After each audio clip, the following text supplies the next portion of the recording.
Good evening and welcome to Deep Space Nine. I'm your host Tim, this is your host Kat, and together we are rewatching Deep Space Nine from the very beginning, combining and contrasting our views. I saw Deep Space Nine when it was first syndicated in the UK in the 90s. Kat has never seen Deep Space Nine before and is our guide, our unwitting guide to this instalment of the Star Trek franchise, as we revisit every episode in sequence, which means this week we are finally in part 2 of 3 at the beginning of season 2. This is The Circle. We've talked a little bit in the setup about how this is it's a 3-parter. And I can't imagine what people must have thought back when this was. I mean, I remember being quite confused in that, well, hang on, we just had a to be continued. This is meant to be the resolution. And I remember getting towards the last few minutes thinking, this isn't going to get resolved. And then another to be continued. It was mind-blowing, TNG had never done a 3-parter, So it was staggering. And as I said, when we were talking in the setup about how not much seemed to happen in part 1 was because they were establishing so much setup that they had to then make episode 2 all of the actual action, and episode 3 will be the almighty payoff. So yeah, overwhelming. I mean, what a taut, frantic episode. Every scene cuts to something new happening that is dramatic and challenging and eye-opening. There's fights, there's confrontations, characters bicker, there's a comedy scene. It's got it all. I thoroughly enjoyed it, and I was so hooked in that it reminded me how quickly I fell in love with Deep Space Nine when it was first shown, when I first caught it. And I thought, this is amazing. It knocked spots off TNG for me. And I'm afraid kind of still does. It still takes the lead over TNG for me. Kat is obviously, you're still finding your way with it, and it doesn't have enough Q for you, I know, and it may never replace that in your eye.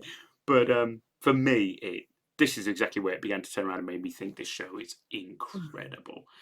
So, yeah, I can't wait to get into the scene by scene, so I will throw immediately to you for your top-up impressions, please, Kat.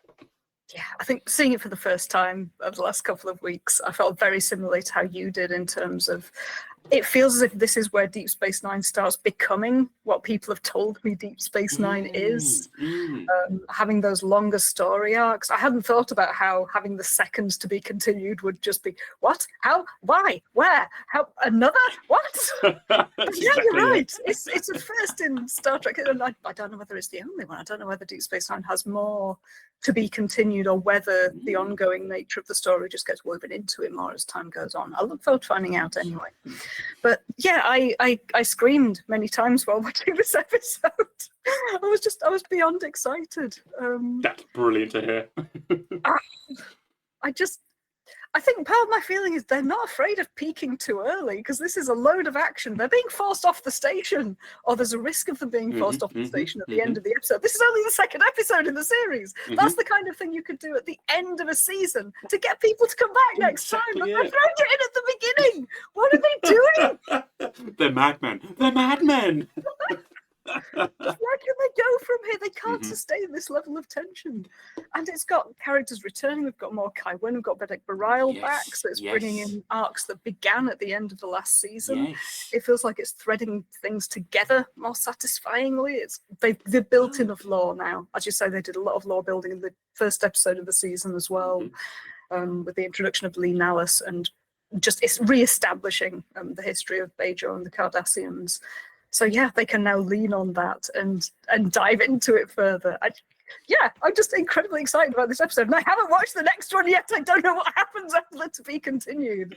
So I just hope that this enthusiasm is encouraging our viewers to tune in next week to find out what Kat made of the conclusion to the Circle saga, because it's driving us crazy.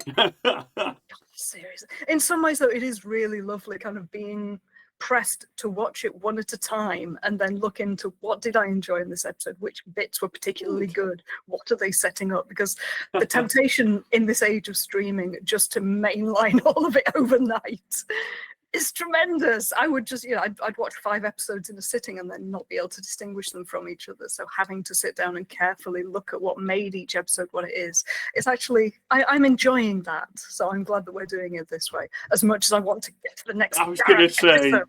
Seriously. as they say with fists tightened, I am enjoying this. I am having a good time. But it is helpful because it also kind of forces us to revisit the show as it was originally shown, where you would watch it and then you'd be like, so you've just got to wait. You've got to wait. Oh, yes, absolutely. You're right, actually. Recreates that for me a little, albeit I can go on the internet and accidentally be spoiled, which was an impossibility in the 90s unless you knew the writers. That's a very good point. Yes, we always comment on how many memes have bizarrely spoiled Cat on this show, and they have no kind of context for some of what they've seen. But it's going to be great when you finally see some of these scenes played out. You can do the Leo DiCaprio. There it is. Can't wait. To it. One thing that I'm going to plunge the mood like a stone for a moment. Yes. Last episode I didn't look up who played Jarrow-Esser. Mm-hmm. And this episode I was prompted to because Jarrow-Esser has more of a role in this, and he's clearly an actor with a lot of gravity about him. And it's Frank Langella, who I'd previously known as having played Dracula, I want to say in the 1970s. And unfortunately, I remembered and thought to look up who he was because I was watching The Fall of the House of Usher, again, the Mike Flanagan Netflix series that came out in 2022. Mm. And unfortunately, Frank Langella was fired from that series for inappropriate behaviour with several cast members. Unfortunately, we cannot reach back in time and pluck him out of this, should we wish to. That's an ethics question for another day. And I won't dwell on this. I just didn't want it to go unnoticed, having realised who he was and why his name rang a bell with me, unfortunately. No. So yeah, Frank Langella, possibly a dickhead, playing a definite dickhead.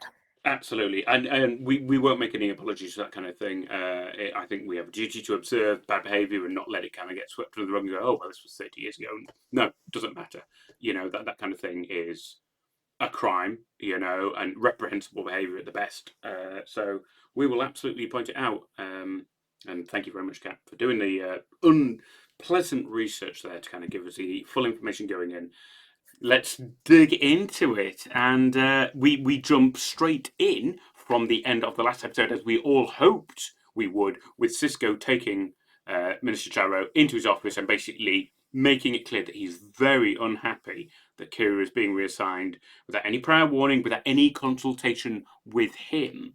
What I did think was interesting was it was such a politician's answer from Minister Etta, which is, well, Starfleet doesn't consult me if, you promote and reassign people. And it's like, that's technically correct, but that is completely ignoring the context of the situation. And Absolutely. It's eliding the truth of the situation. It's not wanting to give his underlying motive for doing it. Precisely. What a brilliant politician's answer. And I immediately hardened my thinking towards Essa, which is, you're a bastard. And I like that in a villain. I like to really hate a villain. And that right out the gate. It makes it very easy in this episode. It really does. It really does. So right out the gate, I was hooked. I was convinced that Mr. Essa, we'd had suspicions through episode 1 that, he was quite a schemer, but now we know he's actually a bad guy. So yeah, I think in the last episode he made it clear that he was a political person, that he was going to take advantage of an opportunity when it came up. Oh, absolutely. But yeah, now we've got no doubt that he is a bad un.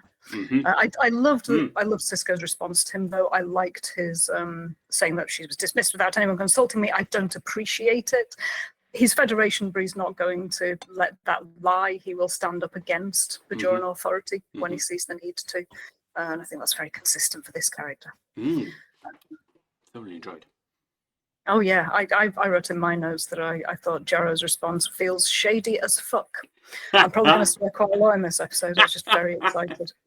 So I guess, hoping that nobody in chat minds, but we tend to get a bit blue when we get passionate about these episodes. There's Deep Space Nine excitement. There's wine. I'm afraid the language is going to flow. Damn straight.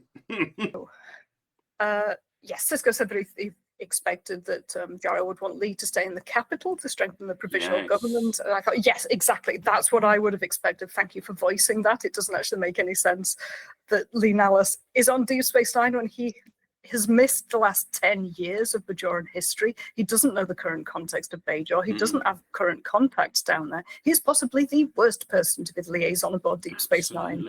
So I'm glad that they flagged that in the script. I'd also just quickly point out as well, Lee Nellis is beloved by the population of Bajor as a war hero. Therefore, he probably wouldn't be as at risk as members of the provisional government, like Minister Jarrow, who are quite roundly despised. So you immediately think something doesn't make sense here. There is a reason they're putting him up here. That's a very good point, because Jarrow's excuse is that he'll be safer. He'll be safer. Yeah, exactly. And you think something's not right. And I loved not knowing what that was.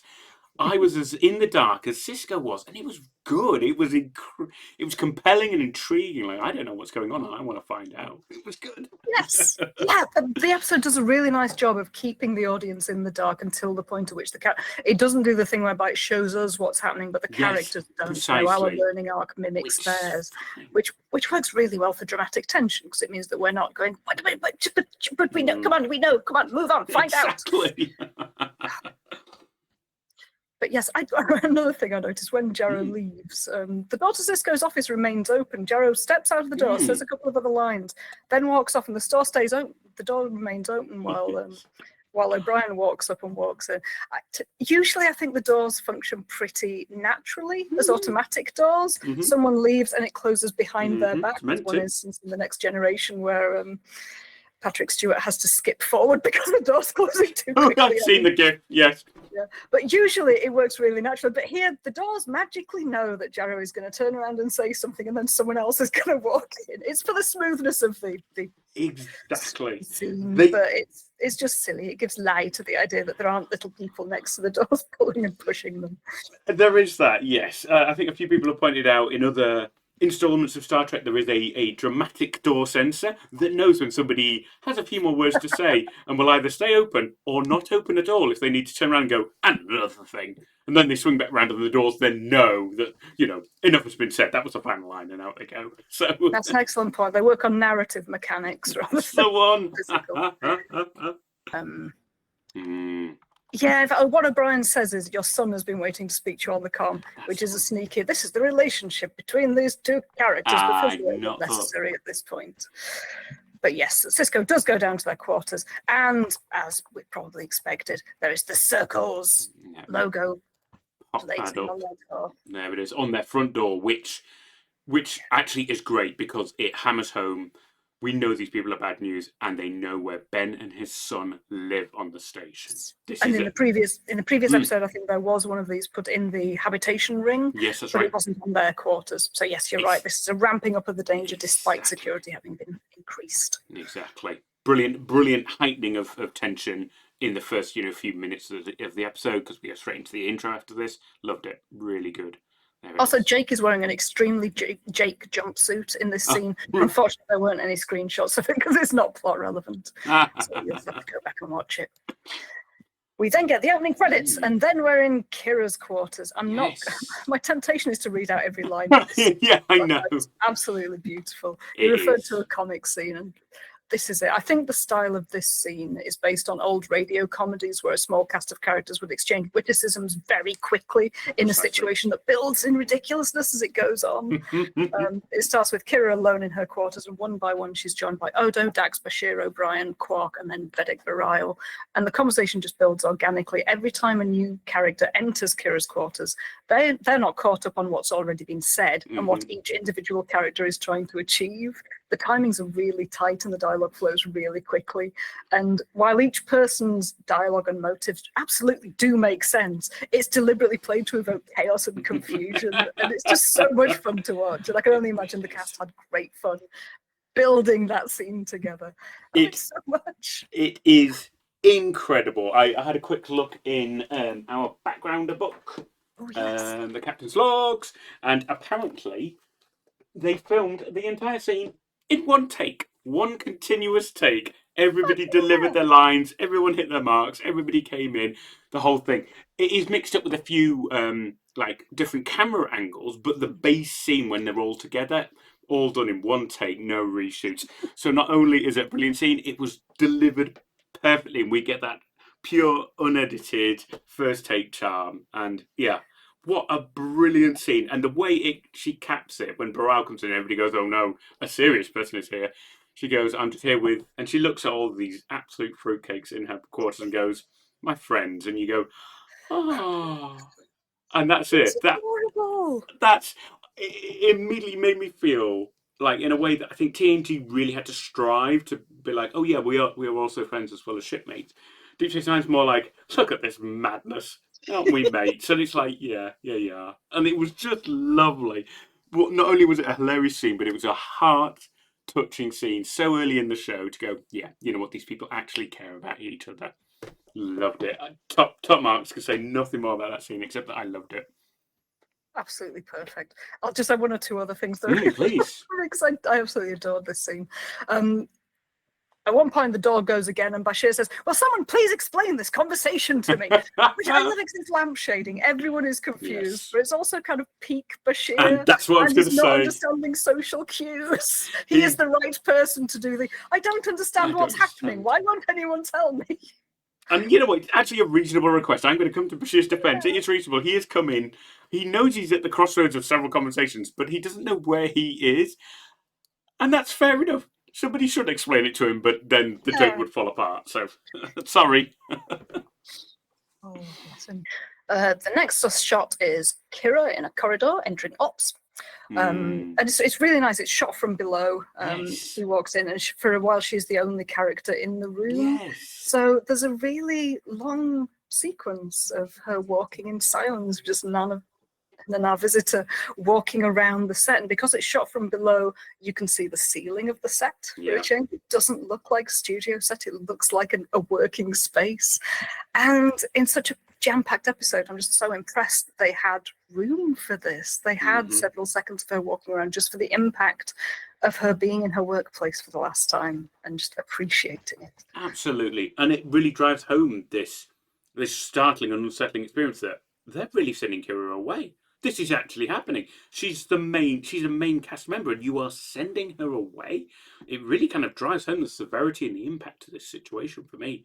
So I thought the scene was brilliantly shot.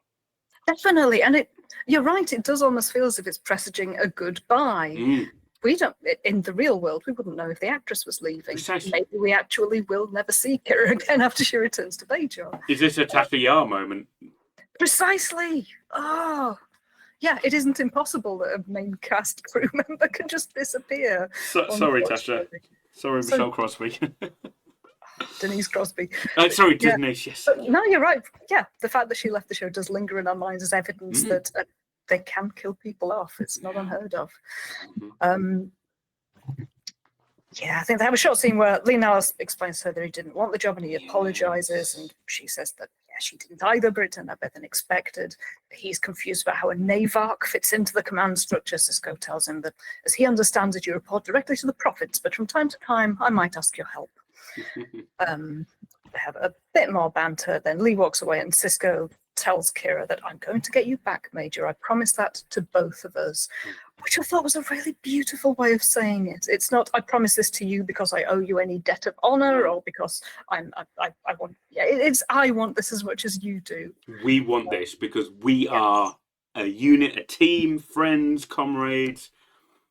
It was amazing, and that wonderful expression on Nanar's face of just, I don't want to be doing this, and I'm like, oh God, oh no, I don't want you to go. You're brilliant. So it is wonderful. I'll just quickly remark that conversation between Lee and Kira, where she talks about, well, I didn't enjoy it when I was first sent here, suddenly made me think. I always got the impression Kira was packed off to Deep Space Nine because she was a trouble causer. And the provisional government wanted her far away where she couldn't influence the government. And it really made me think, is that what they're doing? Because I'd completely forgotten all of the plot, you know. Have they shipped Lee off because they are worried about him being a trouble causer for the government? And it turns out, later on, we discovered that, yes, indeed, he was shuffled away because he could have caused trouble. So I think there was a very subtle hint there that Lee is here for the same reason Kira was sent here, because Deep Space Nine is seen as the convenient dumping ground, I hate to say it, for troublesome but powerful militia officers. So Yeah, it didn't occur to me while watching the episode, but I think you're right. There is definitely an echo of that role being, the repository for people that Bajor doesn't want to be hanging around. But bringing Kira back to Bajor, the fact that they haven't given her a place yet suggests that they are just fuddling it. They just want her out of her current role, away from Deep Space Nine. Absolutely. And they haven't actually got a role for her to go into. So yeah, it wasn't a complete shock when she's kidnapped later in the episode, because they clearly want her out of the way. They just hadn't decided how far out of the way they could put her yet. 100%. It's very intricate, which is good. It makes this episode have real depth and complexity that I really appreciated. But this scene ends with yes, Kira's eyes remaining locked on Sisko's as she descends in the turbo lift. So good. I love that they use those turbo lifts, and they do it all the time, but I love it every time. They're like, it's not just like on the Enterprise where the door's shut and then you're off. Here, you descend. Yeah, it's not just people ducking down below the scenery. Yeah, the whole thing and the moves. Camera can move with it. You can have a moving camera leaving people behind. It's gorgeous. I love it so much. So good. Thank you. And I've been forgetting to queue up pictures, so we've got what should have been the fourth picture. I apologise. Exterior Bajor, daytime, and we have another one of those lovely sweeping shots where some architectural features in the foreground move more slowly than they do in the background, which gives an illusion of depth in the scene. Absolutely love that. We then cut to Bareilles Arboretum, which is exactly the same location that was used in The Hands of the Prophets. It's the same spots that they stand in. And the fifth picture of the episode, Kira crouching on a stepping stone, spiritedly picking up and placing rocks in the water, with Vivek Bareil arriving behind her. That's right, there it is. They have a sweet little... Oh, sorry. I was just going to say, she looks like she's having so much fun, but then she really isn't. I just like the kind of Gollum-esque goblinness of that. She's just crouching and moving stones around. It's just different. We haven't seen her do that before. And her hair is down and she's in civilian gear. So it's a massive transition from being on Deep Space Nine. Of course, she's out of uniform for one of the first times we've seen that. Indeed. And then she kind of throws her hands up and says, "The stones are straight. I'm the one who's crooked." Bareil asks if that's how she really sees herself, and she says, sometimes I even like being that way. And then they exchange a long instance of eye contact. And I had a Bashir moment here. I was just like, I know there's something going on, but I'm not entirely sure what. When I looked in the shooting script, the shooting script says, there is a moment of sexual tension. She feels it, likes it, doesn't resist it, but moves away from it with a secret sparkle in her eyes. Some flirtatious subtext lingers on in the scene. And I think all of that happened in the writer's imagination, because... I didn't... No, I'm so glad you didn't either. There hasn't been enough history between these characters for it to get any hint of a spark between them. He is a religious leader. She's just arrived. They haven't spent a lot of time together.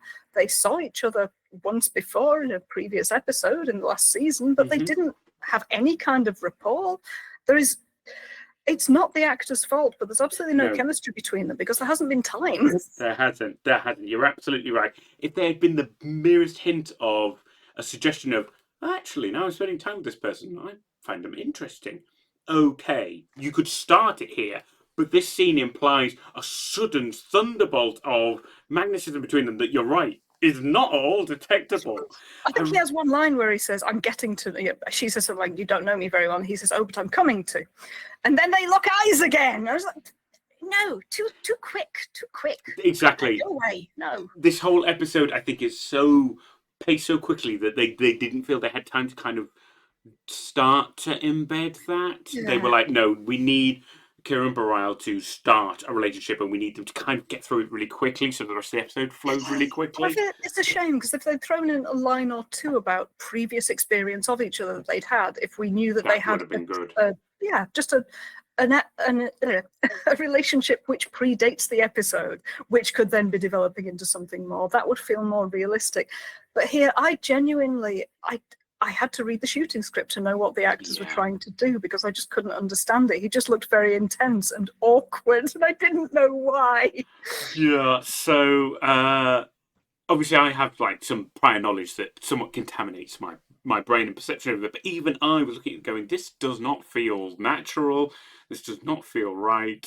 And what also doesn't help is that I think the actor portraying Bareil, I'm sorry I can't recall his name, is trying to, I think, come across as very kind of spiritual and otherworldly, very, very, have that balance. But honestly, he just kind of comes across a bit plodding and a bit wooden, I hate to say.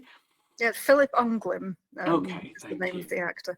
But yeah, I think in the previous episode where we saw him, I liked him. I felt that he carried that character very well. He felt that he had the wisdom of a life spent in a monastery. Yes, but he was also a bit wry and a little bit, politics, dear me. And yeah, whereas in this, he doesn't feel like that at all. He feels No, I think oddly... when he's with Kira, because there's meant to be sexual tension between them, which hasn't been built up to, he just comes across as extremely awkward. Yes, I don't think it's his fault at all. I think he is a good actor, but I think he and Nana have been given an impossible task of trying to conjure sexual chemistry out of nothing. 100% that is it.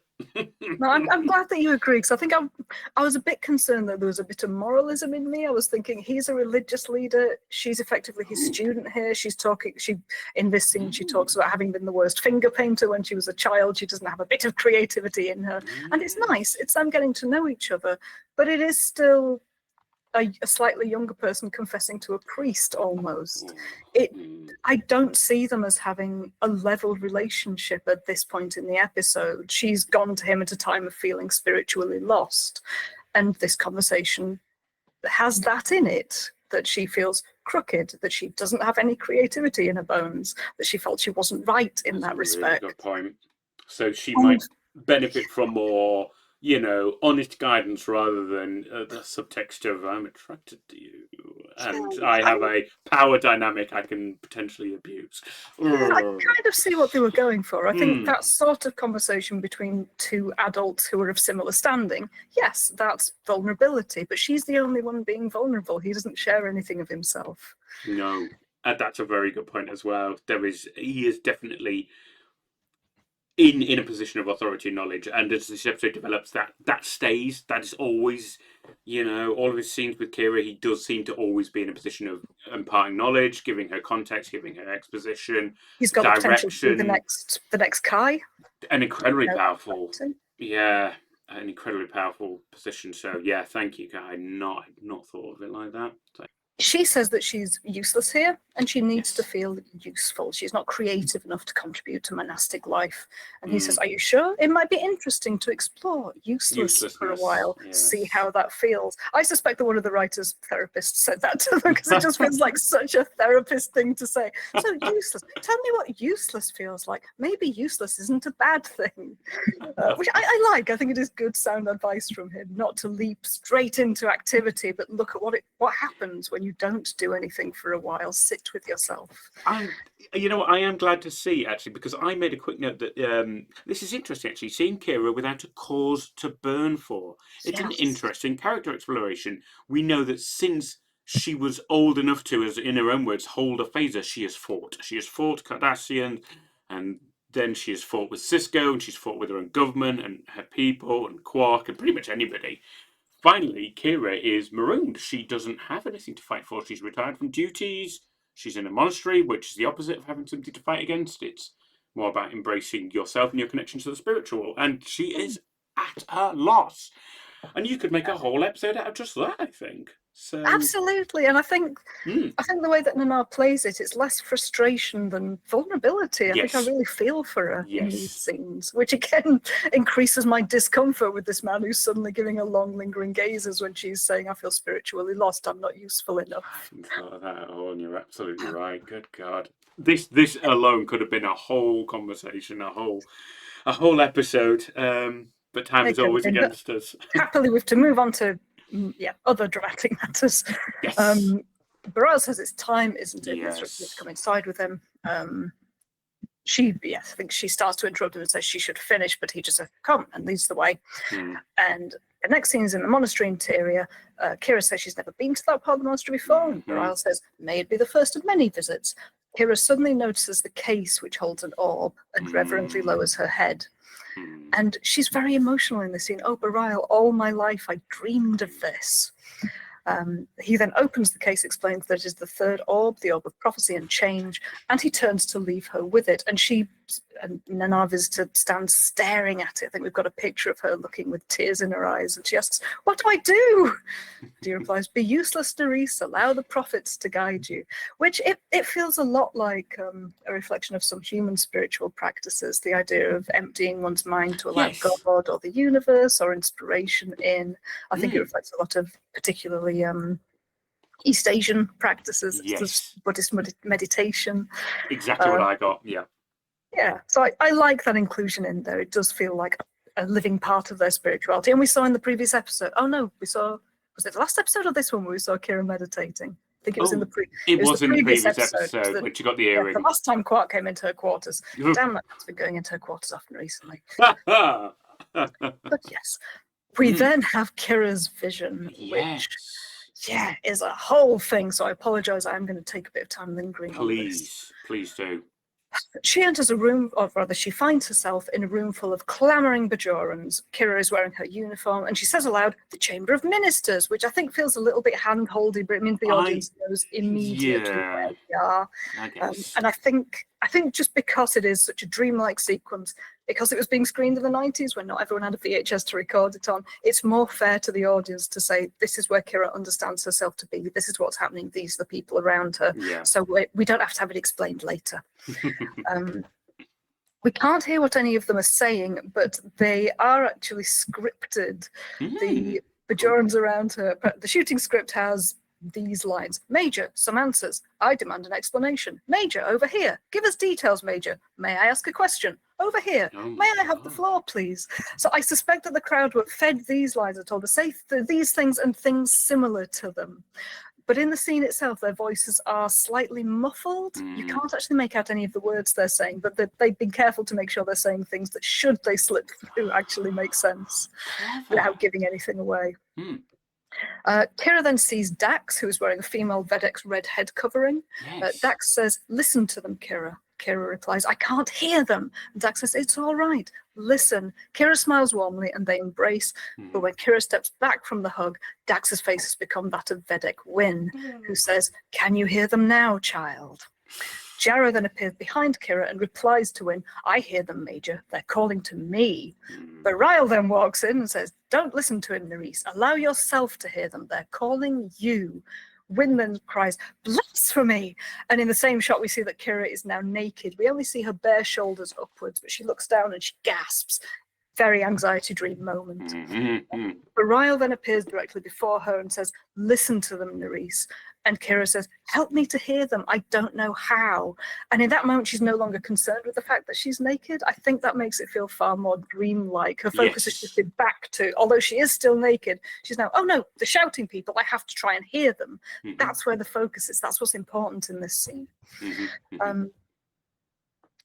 Bareil then, oh no, she says she can't hear them. Bareil replies, "But you do."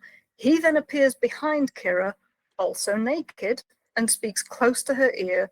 "You do." She, still naked, leans back against him, resting her head backwards on his shoulder. The way it's framed, it looks very intimate and sensual. In that moment, the music rises, and in the background, the voices in the chamber fade down. Attention isn't drawn to it. There isn't a moment of silence. It's just a very subtle change in the balance of the sounds. So that it seems that those two are alone in the space in that moment. The voices have all disappeared. Kira then turns to face Bareil, and his hand around her arm comes into frame. He says, "You do," one more time before they meet to kiss one another, and the vision ends just before they would kiss. I think there's probably a lot of analysis that could be done of this vision, and I kind of suspect that I'll focus on the wrong things. When I see next week's episode, I'm like, "Oh, that's what this bit was for." I'm going to have some guesses because I was just really interested in it. The script has each character who appears to Kira naming her in accordance with how they do in real life. So Dax calls her Kira, Wynn calls her child, Jarrah says Major, and Bareil says Nerys. And I think part of the reason for doing that is that the previous time when we've seen prophets in an orb vision was when Sisko was encountering them in the wormhole. And in that vision, the prophets were appearing as random people from his life and speaking to him through their faces. In this instance, I think that each character referring to her as they would indicates that they represent those characters. This isn't random faces that Kira knows. that Dax is there as her friend Dax. Bareil is there to represent the real Bareil, and the same with the other two characters. I think it's just a very subtle way of keeping their relationships as they are to show that that's what it means. I definitely did get the impression that this was like Cisco's, where it was prophets. This felt more that this was actually Kira's innermost thoughts and maybe a little bit of hints of the future. But she was not interacting with prophets. She was interacting more with, as you say, representations of those characters. Definitely, that was my impression too. That's an interesting question about it. We don't know how much of the mix is her unconscious being brought out, how much is prophetic, how much will happen in the future, how much is things about the other characters that she doesn't know that is being revealed to her. Yeah. It's a complete mystery, and it's quite an exciting mystery. I like it. It is. I like that the location of the vision is the Chamber of Ministers. It means that, I think it means that the main focus of the vision is the future of Bajor. Although the kind of most attention-grabbing thing is that she's naked with a dude that she doesn't really have a relationship with. But I do think that's secondary to the fact that everyone in the scene is trying to hear what the ministers are saying, what Bajor is saying, what Bajor wants and needs. And that's where Kira's focus most strongly is until she's distracted by naked Bareil. I don't know. I didn't like the nudity in this scene. I think following the previous awkward gaze and complete lack of sexual tension, it did just feel crowbarred in there. They are doubling down on that. Yeah. You know, we are shipping these two characters. Get on board, and it's like, whoa! This has happened in the last 5 minutes. What the hell are you talking about? Precisely, it's far too quick. But yeah, so I'm not on board with that. But I was glad that it didn't feel more voyeuristic than it did. I think the fact that they're shot from the shoulders up, there's no full body nudity, which they have to do with hands. There's nothing, can't think of a better word, there's nothing unseemly. There's nothing you couldn't show on the BBC at 6 p.m, importantly. But they do nonetheless manage to strongly imply intimacy between two characters. Absolutely they do.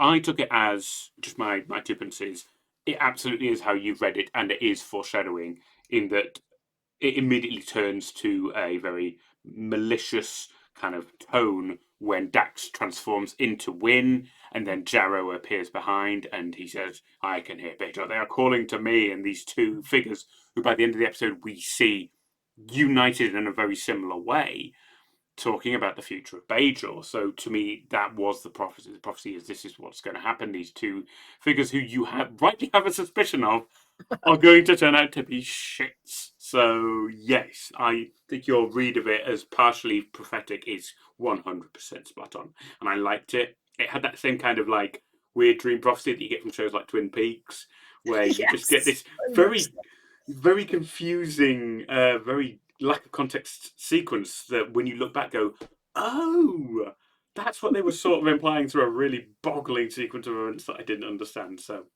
thoroughly loved it as a big Twin Peaks fan. Loved it. Same. And I think they did it really well, just from a technical point of view. It looks and feels very dreamlike. Yes. It doesn't feel like a failed attempt at that. It feels like a very successful one. And I'm glad that they included it. I think it works. And I do hope that as the next episode unfolds, I will recall it, that it'll come to feel prophetic. Should hope so. Cool. Right. I'm stinking us up. So I think that's it then. Does it cut to the next scene thereafter? The next scene is an exterior of Deep Space Nine. Oh no, so I apologise. We do cut back to Kira standing before the orb with the same expression of awe, just gasping in the wake of it. The script actually says her expression reflects that, while perplexedly incredulous to the point of near astonishment, she's also intrigued. The human face can't do that. She just looks awed. Okay, that's fine. That's enough. Seriously, the instructions to actors that these writers are giving are just a little beyond what humanity can achieve. Yeah, that's very, very broad guidance. It's a lot for one face in a few seconds in one still shot. I would agree. So we then cut to an exterior of Deep Space Nine, and we cut to a monitor in Odo's security office. A Bajoran peace officer, who is described as such in the script, and it feels unnervingly Orwellian, peace officer, appears on the screen. The officer says that there were dozens of beatings last night. The circle seems to be everywhere until they are searched for, at which point they are nowhere. Odo replies, which suggests they've got powerful friends to warn them and protect them. Odo promises to keep his eyes open up here, and the officer says he'll keep Odo informed about what's happening on the ground. Quark enters the office. Odo starts telling him, no, he hasn't found the Circle members who assaulted him in the last episode. But Quark keeps saying, it's over, until Odo hears it and asks what he's talking about. And Quark replies, everything, Bajor, the provisional government, the Federation being here, all of it. We've got to leave. Well, I do anyway. You can just turn into a couch. And at this it is funny, but I also admit that at this moment I was kind of eating my words from our last episode where I said that I didn't expect Quark to experience any ongoing trauma following his having been mugged and branded. I thought he would forget that very quickly, but Odo picks up the theme and he says, no, I haven't found the criminals yet. It's a good callback. Yeah, it is. It's a great callback, and it just fits Quark's mood here. Until a little later in the scene, you don't know that he has more information. I thought that it was a picking up of Quark's trauma from last time. He has become more afraid rather than starting to feel settled again. But the conversation does continue, and he says that he's aware that the Circle have enough arms to arm an arms. It doesn't say enough arms to arm an army, but I lost where I put it down. We know what you mean. Yes, they have enough weapons and explosives and supplies to support an army, is how he puts it. And Quark says, I've been asking questions of people who don't answer questions from people like you, which is a lovely way to put it. And he also describes the difference between the two, that Quark has all of his black market underground contacts that Odo just can't contact. Yes, love it. Quark says that the Krasari are supplying the weapons. Odo says this makes no sense. The Krasari don't even have a military. They're botanic DNA traders. Quark replies, well, they're not delivering flowers these days. The next Krasari vessel is due to arrive in 36 hours. Odo instructs Quark to find out exactly where the weapons are being sent to on Bajor. Quark asks him if he's out of his mind and says that he plans to put as much distance as possible between himself and Bajor. Odo says, Quark, I hate to do this, but I guess I'll have to. Replies, that's not fair. I haven't done anything yet. They have a nice little back and forth, and then Odo says, you're a deputy. And Quark goes, it's not a what? And Odo instructs him that he's to find out where on Bajor the weapons are going while Odo investigates where they're coming from. Quark laughs very loudly at the notion of the two of them as a team, and he goes to leave until Odo threatens him that you're a deputy or you're a prisoner. And Quark says, I'm a deputy. Which is adorable. I like the idea of conscripting Quark into finding things out against his own will. It's neat, it works, and it's a perfect kind of reinforcement of this bizarre relationship that the two of them have, which is we kind of almost need each other for the information and the ability to operate. And just everything they do is gold. I say it every time, but everything they do is gold. I mean, God, what a perfect pair of characters to play off each other. Absolutely. And I think at this point, having not had Garak back, I think part of the reason for keeping Garak out of the picture is because if you've got a spy on board, if you've got someone with all of those contacts in a more professional capacity, why do you need Quark? And Quark's role as an informant is useful and interesting, and he's a good character to keep around. So I assume that the show does a good job of delineating the differences between the two characters as it goes on. But yeah, I suspect that that's why we haven't had more Garak, just because he would have been superfluous to requirements with Quark around. And there's less comedy in asking a guy who is fully prepared to go out and do spying to do spying, when you can ask Quark, who will say no and argue and be Quarky about it. Yeah, absolutely. You can squeeze more comedy out, and they will over time find out exactly how to manage both of these characters, and indeed they actually have some brilliant scenes together, but I will say no more about that. It's all to come, but yes, I absolutely agree that this was the right place to use Quark. I don't know how they would have slotted Garak in, but thankfully that will become a new problem for us to discover later when Garak does return. But for now, we've got Sisko leaving his office. Sisko tells Lee Niles that he's going to Bajor to check out Odo's information about a potential coup. He asks Lee to sound out his military contacts, get a sense for how much support the provisional government has. Dax and O'Brien can help handle things in ops. And Sisko says if Lee needs any help, and Lee replies, help? I can't even sneeze without 3 people handing me handkerchiefs. But he does suggest establishing a curfew as another cargo bay was vandalized last night. Sisko says that's a good idea, and he's asked Odo to assign Lee a bodyguard. Sisko leaves for docking bay 1. It's just information, off we go. It's a real quick scene, isn't it? I love it. It is. Yeah. I like that they got in a bit about handkerchiefs. We're now in the Arboretum again. Kira Hmm. approaches Bareil. She picks up a string from their conversation before where she said she didn't have any practical abilities. And he said that she should learn woodcrafts, and she comes back here and says, woodcrafts, definitely the way to go. And he asks if that's where the prophets led her, and she said, yeah, lots of hammers and nails and saws, surrounded by monks and Vedex. Very safe and secure. Bareil says, you don't want to talk about it? And Kira says, no. At this point, Bareil does ask, can I tell you something very personal, which is a nice echo of Kira saying the same thing to him earlier. And he discloses to her that the last time he encountered the third orb, she was part of his vision. I've written in my thing, oh, great, naked times ahoy. Says, oh, God. I just cannot with the naked stuff. Anyway, Kira says, me? And Bareil says, it's the reason I came to the station to invite you here. I've put in my notes, for naked times? It's like he saw her in a vision. Was his vision similar to hers? What did he get from that vision, which he hasn't told her about? He's just pushed her in front of an orb, hoping that she'll see something similar. It just feels a bit skeezy. I don't like it. I'm hoping that he has the future of Bajor in mind, and that it's as much about the Chamber of Ministers and what Kira's role will be. But yeah, the fact that he's like, oh, you were in my vision as well. What did you see? It does feel like slightly lazy sitcom romantic setup, doesn't it? It does rather. It feels like they're being... I think the impression is meant to be that they're being pushed together by fate. But no, they're giving awkward gazes at each other before the prophets have said anything that we've seen them say. So no, I don't think it works. I dislike it. Yeah, she asks, what part did I play in your vision? And he says, it's not important. In my notes, I put definitely naked. And he says, I was just wondering if I was part of yours. And she lies and says, no, you weren't. Yeah, it just feels like something from Friends, where two people have both told their friends that they had naked dreams about each other, and then when they're together, like, no, not even, didn't, no, wouldn't dream of it. It is, and it just jars against all the other great writing and great character interplay that happens. And right after this, we have a brilliant scene with Wynn, and basically just being an absolute space Karen at the pair of them. So it is jarring that for some reason their relationship's just been really badly written so far. So I don't know. Oh, yeah, one other thing about the vision that I thought at the point of watching it, sometimes nudity can be used as a way of showing vulnerability or a lack of vulnerability or lack of protection of the same thing, of showing openness, being open with another person.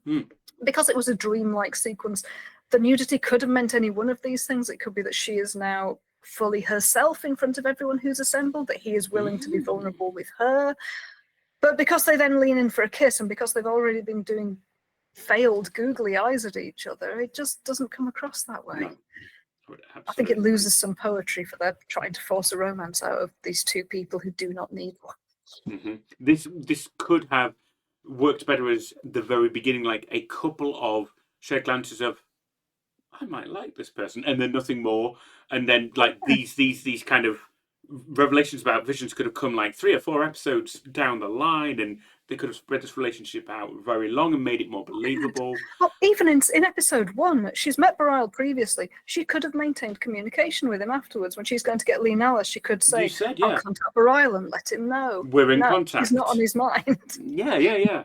But this way, it's just like, it just falls out of the sky and you're like, this is happening now. Is it? This feels a bit contrived, and it's because it's a bit contrived. It is. Yes, something very personal, naked times. There's a thundering sound in the background. Bareil comments that it can't be a storm on such a sunny day. Kira says it's the sound of gunfire. They're walking through the Arboretum at this point. They've just walked under a bridge, and Wynn appears on the bridge, interrupting their conversation with, what a pleasure to come upon such a flowing exchange of spiritual harmony, because they're talking about gunfire.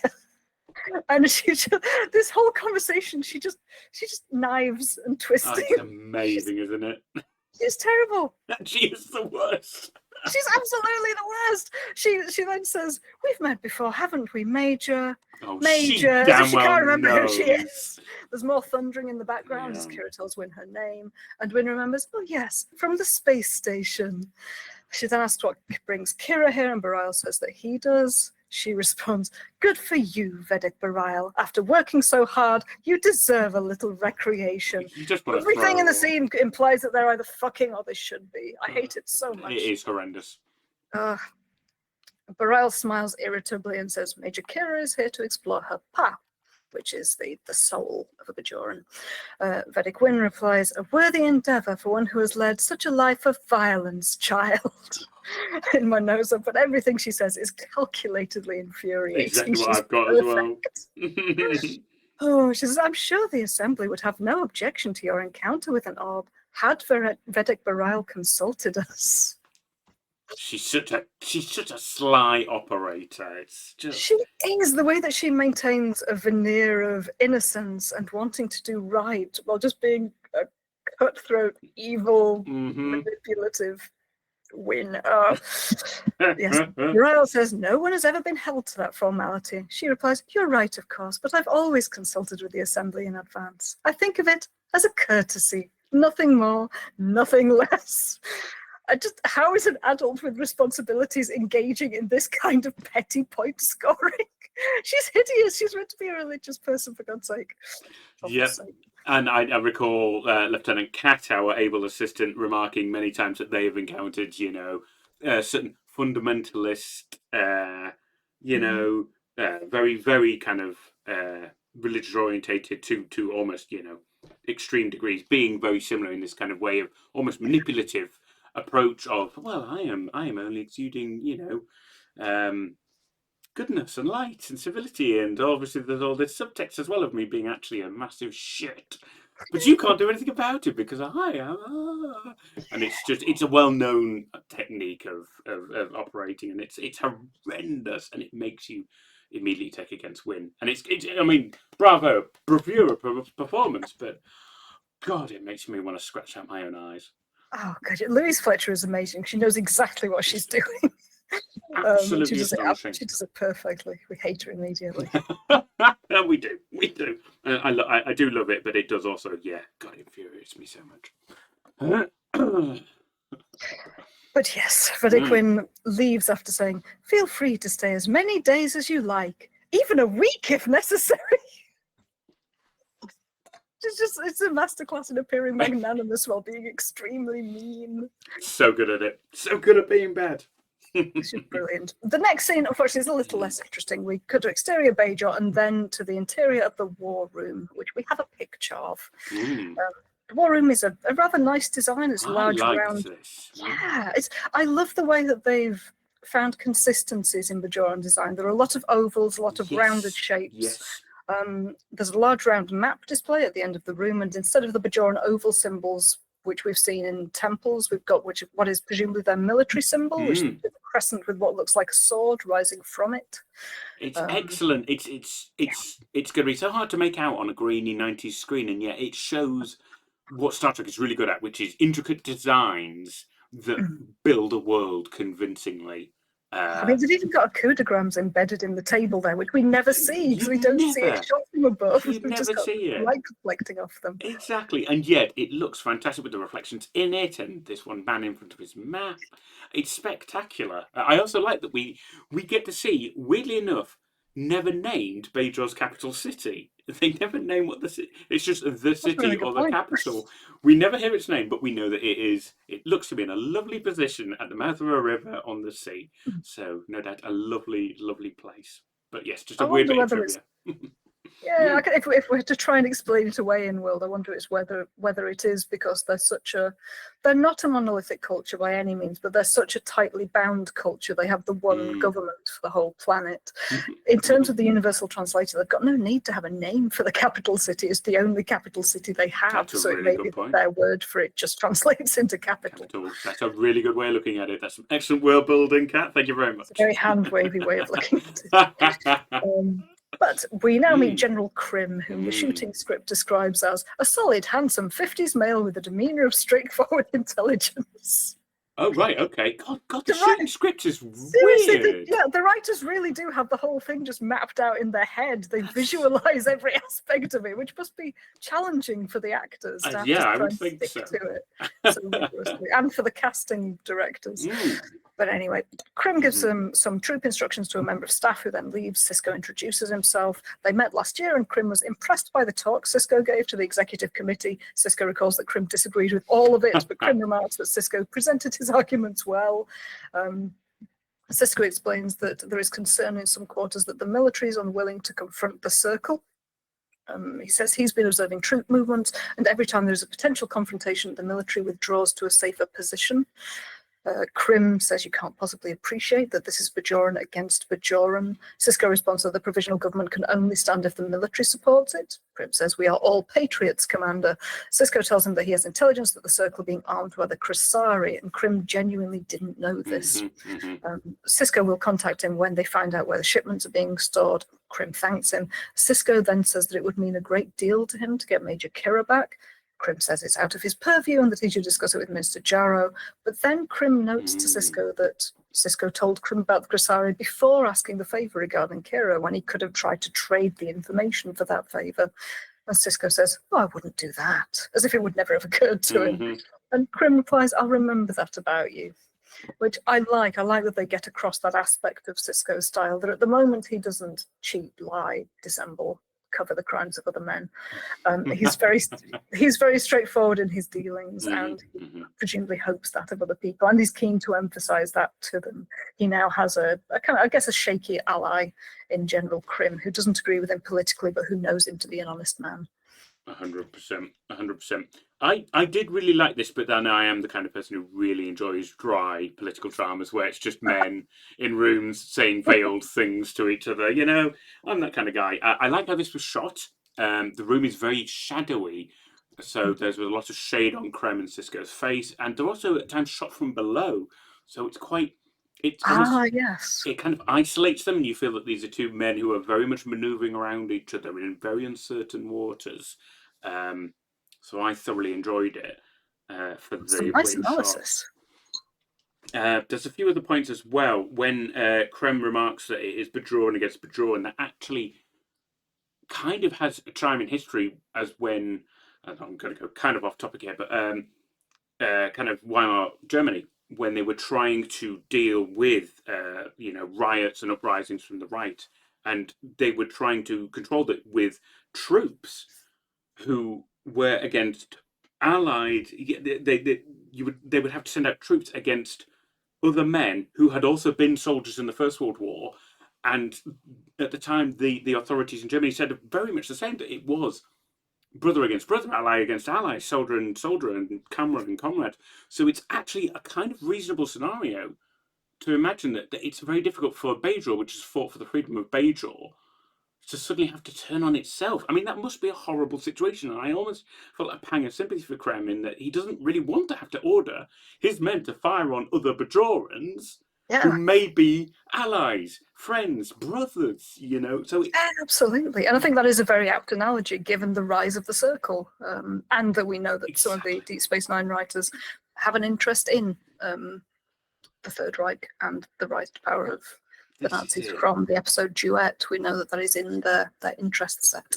The parallels with these kind of military dictatorships of the 20th century are evident. You know, they're all over the place. So it does chime with that. Although I might be stretching a bit to see that situation, but I very much kind of saw that. So I think it's definitely a good analogy, if not a direct reference. Yeah, perfect.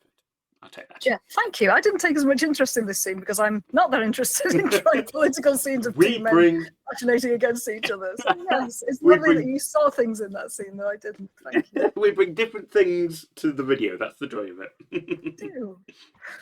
Right. Yeah, I put a functional scene, but also demonstrating Sisko's political style. Right, but we are now in Ops. Dax tells Lee he's calling again. Lee asks what Dax thinks they should do. Is there anything new from O'Brien and Odo? And there isn't. Lee sighs heavily and says, all right, put him on screen. I will give this a try. He speaks very slowly and kind of as if he's hoping the guy will just disappear before he gets to the screen. And the person who wants to talk to him is a Krasari captain who's annoyed that he's been delayed by 6 hours.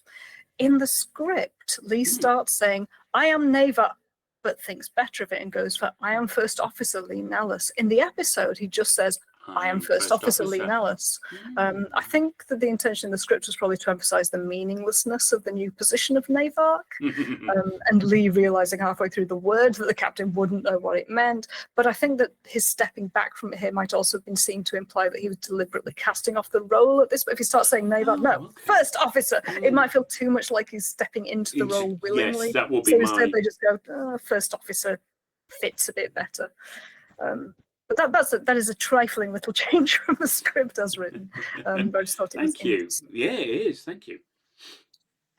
Lee starts giving fake excuses that kind of part technobabble, part bureaucracy. Apparently there was some confusion about your manifest interface with our computer inventory system that had to be, and the captain complains he knows this, but he didn't know they'd be opening every container aboard which contained highly sensitive herbaceous materials, which is a reasonable complaint. If he's carrying DNA and it's temperature sensitive, opening every single one of them for the air is not the right thing to be doing. Lee says he's sure that all necessary precautions are being taken, and his responses are just vague toe-lining, shirking responsibility, really infuriating, exactly what a person doesn't want to hear from someone they're expecting service from. So, yeah, what we're being shown here is kind of in opposition to the reputation that he has. He isn't a great persuasive speaker. He's not good at rhetoric. He's very bad at it, even when it's a very small instance. He's only got one person to persuade, and he's failing miserably. He's very clearly not the man Kira thinks he is. Lee then says they'll be able to wrap up in a few minutes. The captain responds that he was told that a few hours ago. We cut to the Krasari cargo hold, and we've got a long picture, which I hope will show okay on screen, because I wanted to show 3 parts of Odo's. Oh, it only came up as one, I'm afraid. Oh no! So well, let's see the one that we've got. We have what else we have?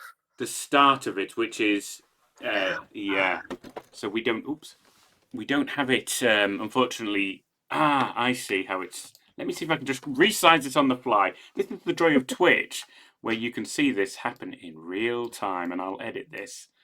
I do apologise. Cardassian tech. Exactly, it is, and there we go. There it all is. Oh, marvellous. So I can see, yes, what you intended to do, which was to show us it's just a label, then suddenly it transforms into space bacon? What is that? Oh, no, it's Odo. It's just goop. It's goop. It is our goop, and then it turns into a little mouse. And it's Odo, yeah. I think it's actually a rat. I think he's just very scrunched up there. Mouse or rat. The rat acting is actually really good. It keeps walking across the screen in the direction he's set off from. It's just a really good melding of computer technology and live animal action. I was just really impressed. It looks really good for the early 90s. And it's the first time that we've seen Odo fluid from one form into another without being Odo in between them. That's a really good point. Yeah. That's awesome. I'd never thought of it like that, but he does. That's fantastic. Yeah, I also just love that he's a label on a container, because obviously the audience are clued in. When we see a container being put down by O'Brien, we think, oh no. No, he's not the container. He's one little label on the container. Again, where does the rest of his mass go? What of conservation of mass and energy, Odo? What pocket universe are you storing yourself in? He has special Odo space where he can put his extra bits. I don't want to pursue this line of conversation any further. Anyway, what happens in the scene is that O'Brien puts a container down near the camera. And it's very nicely shot, as you could see from that image. The camera is shooting between 2 containers. We see O'Brien talking with the Krasari captain in the background, and our attention is being drawn to what's in the centre of the frame, and then the label starts sliding off and turns into a rat. It's just beautifully done, a nice little bit of misdirection. O'Brien and the others leave. The camera cuts to the captain putting his pad in its holster on the wall before cutting back to I think they overplayed the importance of the pad, frankly. I did. Later in the episode, Odo has to present it as this is evidence of their manifest. But we know that pads contain that information. You didn't have to cut away from the scene where the rat's going to appear in order to show us it on the wall. It was just open. Yeah, it was too cautious. They didn't have to do that. And we know as well it's going to turn up later on in the episode, so that you really 3 times they hit us over the head with this, just to make sure we do not miss it. So, all right. Just accept it. If someone hands you a pad and says there's information on it, we just know it to be true. You don't have to show us where the pad existed in real space. That's fine. But they apparently don't know that, so they overemphasize it. And now we overemphasize it in turn. God damn. We're back at the Bajoran Arboretum. Mhm. Kira is standing on the stepping stones from earlier, looking out over a view that we can't see. Cisco steps up near the camera and says, Major. Kira smiles and turns to him. Cisco walks to her on the stepping stones and apologizes if he was interrupting her meditation. She says, daydream. And Cisco says, daydreaming. I think I remember doing that a long, long time ago. And Kira replies, I've discovered it's like riding a bicycle. It comes back to you right away. Cisco then asks, can I bring you back to reality for a minute? And I really like that little exchange. It recognizes the role of meditation in Kira's life. She dismisses the assessment, saying it wasn't anything so important. It was just daydreaming. They both share that they've been in positions of responsibility for so long they haven't had time for daydreaming. Really good point. But even though the current situation is fraught, being in the atmosphere of the monastery has allowed Kira that space to daydream again. Then Cisco very politely asks if he can take her away from it. It's very economical. It delivers a lot very quickly. But it shows an underpinning of, I think, respect and affection for one another. I liked it. It was a really touching scene. Yes. Cisco then asks if she's still interested in returning to DS9. She tells him a lot has happened, that she encountered an orb, and she smiles really broadly because she knows that he too has had an orb experience. Yeah. She says that it's given her a great deal to think about. Cisco smiles back at her while saying, they do have a way of doing that, don't they? Then he pauses for a moment and says, well, I just came to let you know that we haven't given up yet, but for the moment there seem to be bigger problems for the leaders down here. Kira says she heard gunfire in the distance. And Cisco says that distance is getting closer. The circle is for real, Major, which I thought was a really weird 90s way of putting it.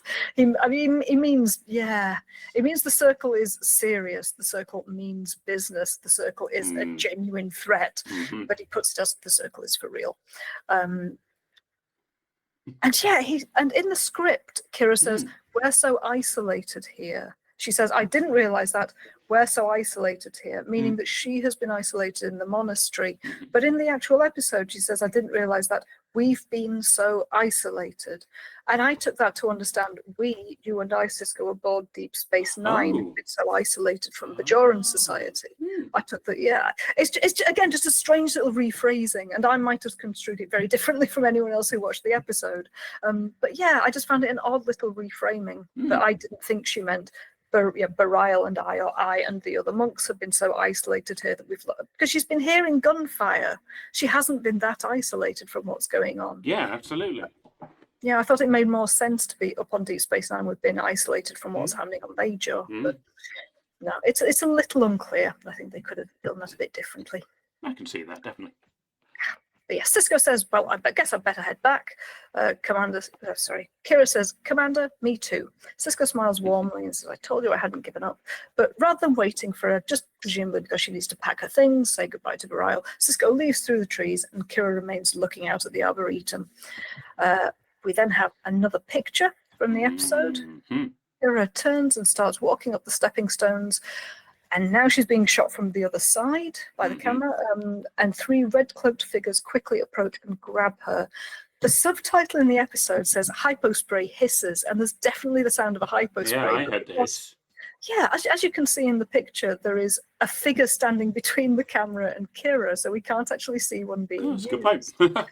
So first of all, I thought it's really nice that the sound of a hypospray is such a good indicator to viewers of the show that we don't need to be told. You don't need to have a close-up of the hypospray in use. That sound tells us that a drug has been applied. So when we see that she's unconscious, it makes sense. It's just a really nice piece of world building that's been done over several series of The Next Generation and Deep Space Nine. Absolutely. But in the script, it says, one of the figures sprays a brief spritz of mist from a very small cylindrical container towards her nostrils. So apparently there was a separate prop that, they used a mace-like spray rather than a hypo spray, and we just don't get to see it. I don't know whether they ran out of time, whether they didn't realize how much that action was being obscured by the camera and couldn't go back to because it was it's not an arboretum, it's a botanical gardens where they're shooting. Maybe they couldn't go back and reshoot it consistently, getting the light right.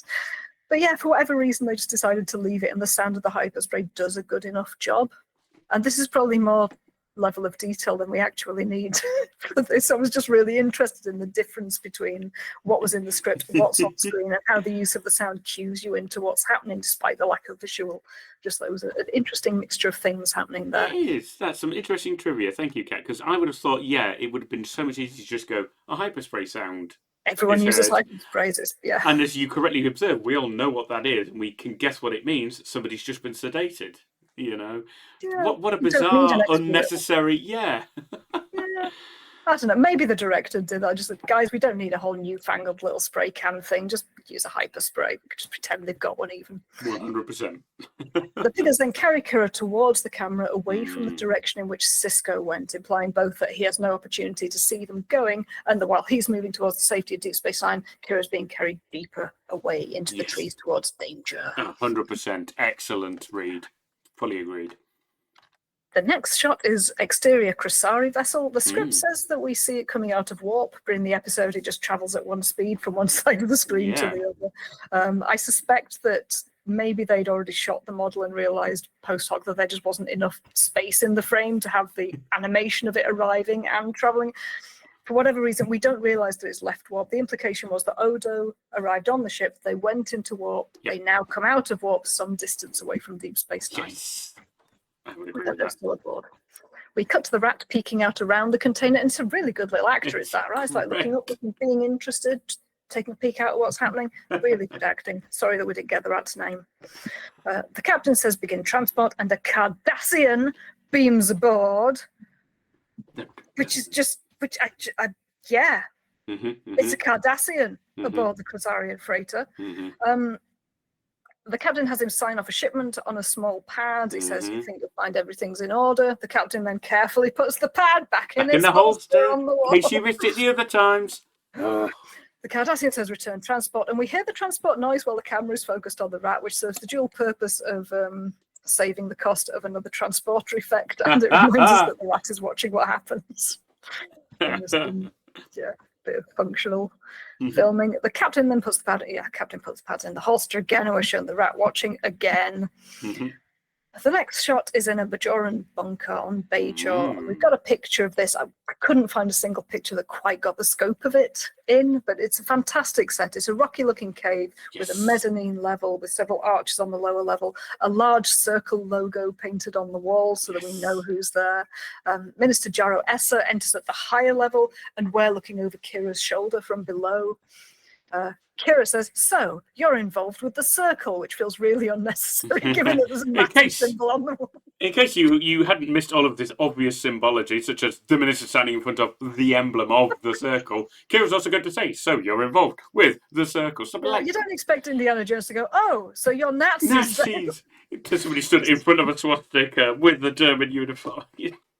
Come on, guys, you know, we're intelligent viewers. Give us some credit. Very few people had mobile phones in the 90s. No one was looking away from the screen, not concentrating. But anyway, it gives him a chance to respond, "I am the Circle Major," which makes it worthwhile. That's a really nice line. It's good. Kira then replies, "Now I understand why you wanted to ship Linellis off to the station." And I'm not going to give the full conversation, but I will read Jarrow's speech because I thought it was quite striking. Jarrow says, "Government. They can't even agree it is a government, so they call it provisional. It's just another word for powerless. I won't allow the Bajoran people to be powerless anymore. We have been doormats to the Cardassians and now the Federation. Any great power that happens by, we will not be that again. We are a people who brought art and architecture to countless planets. We do not deserve to be victims." And I just thought that was a brilliant speech. It was. It isn't a "I'm evil for the sake of being evil" kind of villainy, although he is grabbing for power. He is evil in his own way. But at this point, his philosophy is strong. His mindset is that his mindset is one that, the situation demonstrates how an oppressed group in society can themselves turn to becoming oppressors through their underlying assumption that the opposite of being oppressed is to have power over someone else. He can't conceive of the Federation as possible allies. He only sees them as an occupying force, because any force that is stronger than Bajor is inevitably there to subdue them, not to work alongside them.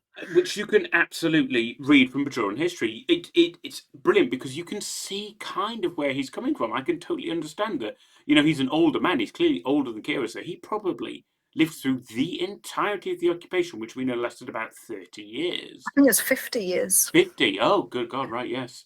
So he, based on this, he's probably, 60s there? So, he'll have known his entire adult life nothing but a foreign, violent occupation of his home world. Yeah. And now he's very frustrated that his government are allying with another occupying force. And he's just waiting because the history that's been not brilliantly discussed is that Kardashian initially came to the Bajorans as allies and were like, we are friends, we are galactic neighbours, let us trade, share, and bit by bit, I believe their power increased until they finally overthrew. So there is a suspicion, I can totally see his suspicion that the Federation may do the same and he won't stand for it. But he is one of these ends justify the means extremists, and as we learn later on, he will go to unforgivable means to justify his ends. So he built a brilliant, complex villain, but undeniably a villain. I also like that in the speech he refers to the art and architecture of Bajor as being culturally significant. Because earlier in the episode, we had Kira saying that she's got no creativity in her body. She was the worst at finger painting as a child. So I really like that it's been picked. It's kind of being hammered home here how important art and culture are to the Bajorans, and that has been their it's their legacy, and it's been what they've given to the rest of the universe. They are the proud people, and they don't deserve to be just a footnote in someone else's history.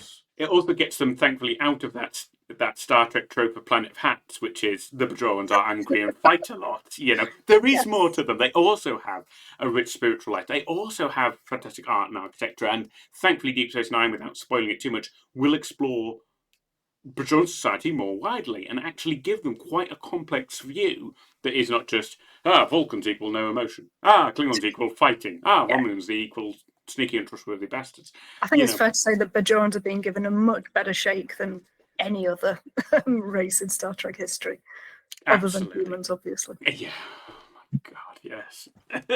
So yes, this is good. This is a good little scene that plants the seeds that will grow into a great complex understanding of Bajorans later on, which is great. I thoroughly enjoyed the scene as well until it started getting weird and nasty, as they always do. But yes, Kira responds to this speech with, if you want to change the government, Mr. Jarrow, you vote to change it. You don't sneak up from behind it with a dagger. Which, I don't know, without going deep into political philosophy that I'm far from qualified to speak to, it's a very status quo position to take. It's, if you vote and engage with the system on its own terms, it will be fair to you. It will always work. Mm-hmm. We're recording on the eve of an American election. Yes, we are. And without throwing a lot of political commentary in the way, it is very possible for every candidate in an election to not represent the needs of the people. So it feels like it is a very status quo point of view for Kira to take, but it also feels like one very embedded in 90s mainstream. That's exactly what I was going to say. That is what goodness looks like, engaging with a system on its own terms and believing that it will turn out right for you. Feels very naive to me now, but back then it was and I think it still is a very mainstream belief. You do not engage with violence in politics because that makes you the bad guys. Whereas left-wing politicians throughout the 20th century and now into the 21st recognize that some violence is sometimes necessary, that the status quo needs to be broken. I'm not going to go any further with that on Wine and Deep Space Nine. But yes, it just feels like an unusual point of view for someone like Kira to take, who has had to fight to be recognized and who now thinks that voting alone is the right way to change political systems. You raise a very good point that my own naivety did not take on board, which is that actually you're absolutely right, and that if you are trapped within a system that even at its legal basic level still will not actually do the job that was set before it, which is a reasonable accusation you could put against, even the most democratic systems, then you have to change it by whatever means are necessary. There is no disputing that. Not necessarily physical violence, but by disrupting aspects of society that the system relies upon. If the system isn't delivering the fairness it's designed to do, then I guess you absolutely do have to step out of that. So you're absolutely right to flag that, actually, and that had not occurred to me. Because, yes, I am also sometimes a bit lodged in that 90s. No, the right way, the honourable, the very black and white, which is a very nice point of view to take with Deep Space Nine, which will start to develop its own political kind of appetite and go, maybe there's more to it than just being like vote and save the day.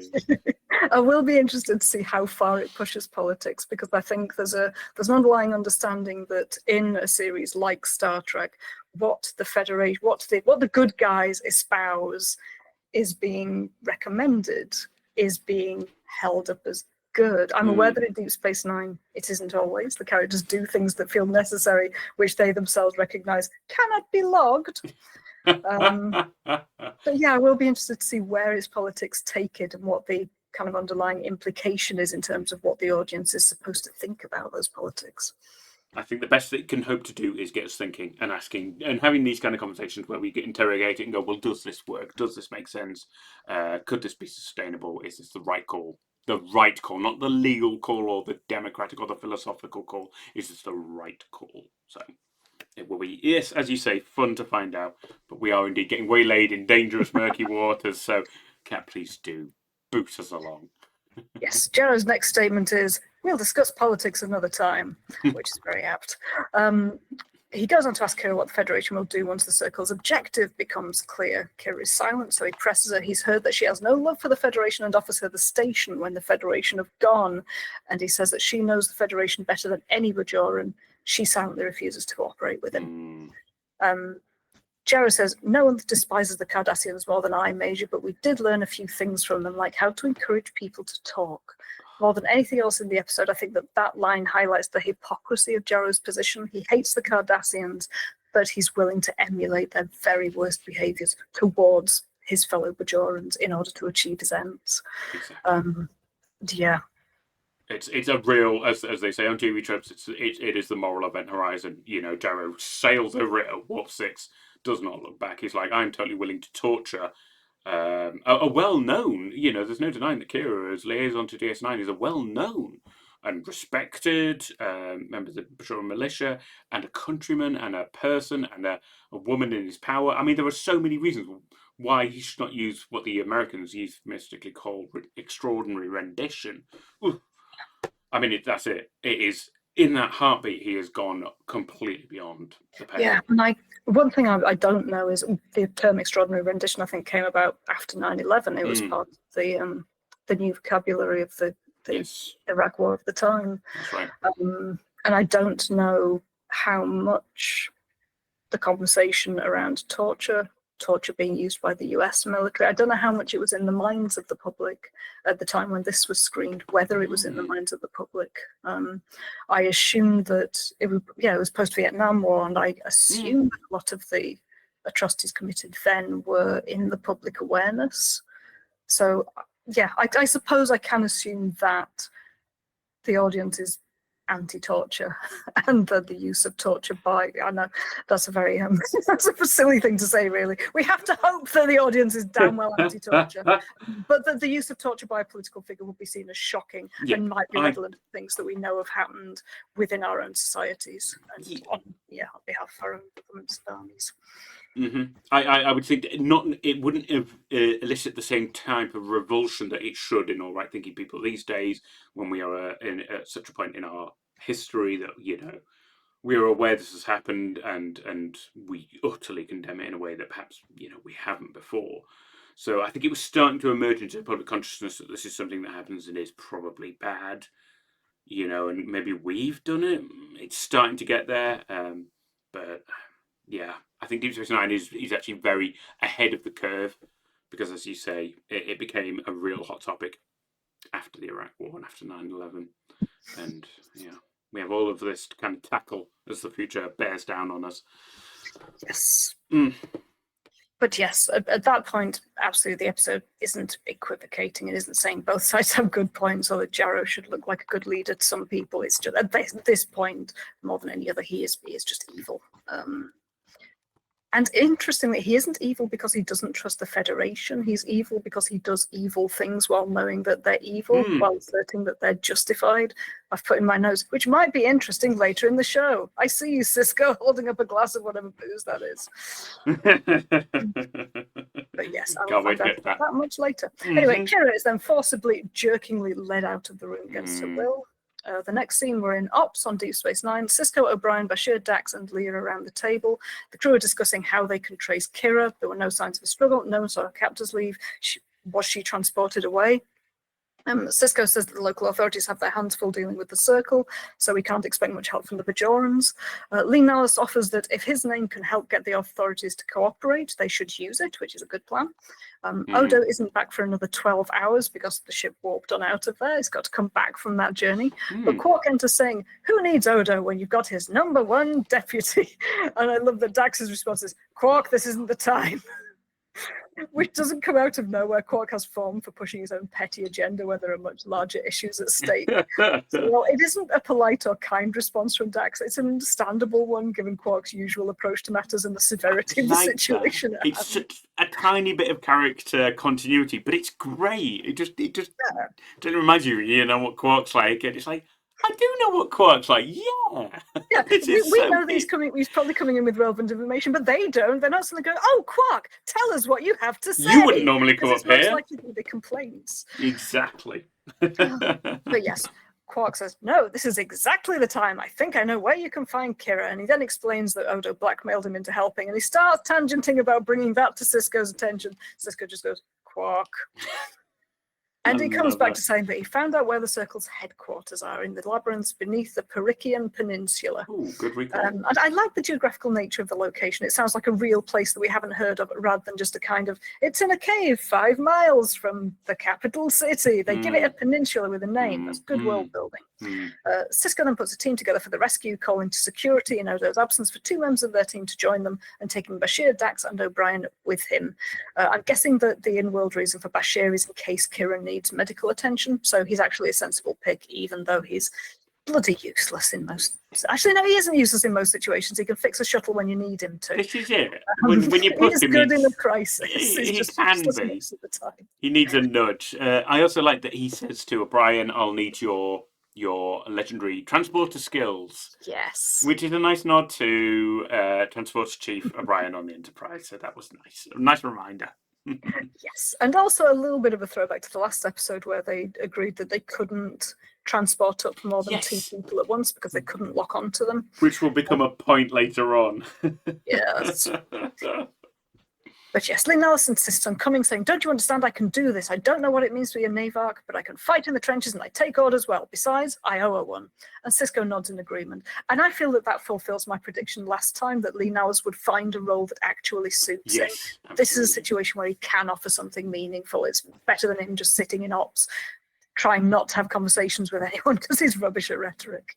Yes. And I like that the show didn't need to punish him for getting into the Navarch position. He doesn't need to be taken down a peg. He knows he's not meant to be there, and he's keen to help where he can. He's still a good man. Yes. He's just not the person that everyone thought he was. And I like that nuance for him. He's trying to get redemption and kind of justify some of the faith that's been placed in him, however misplaced, by the Bajoran people. So it's good. He's getting a bit of a redemption, which we like.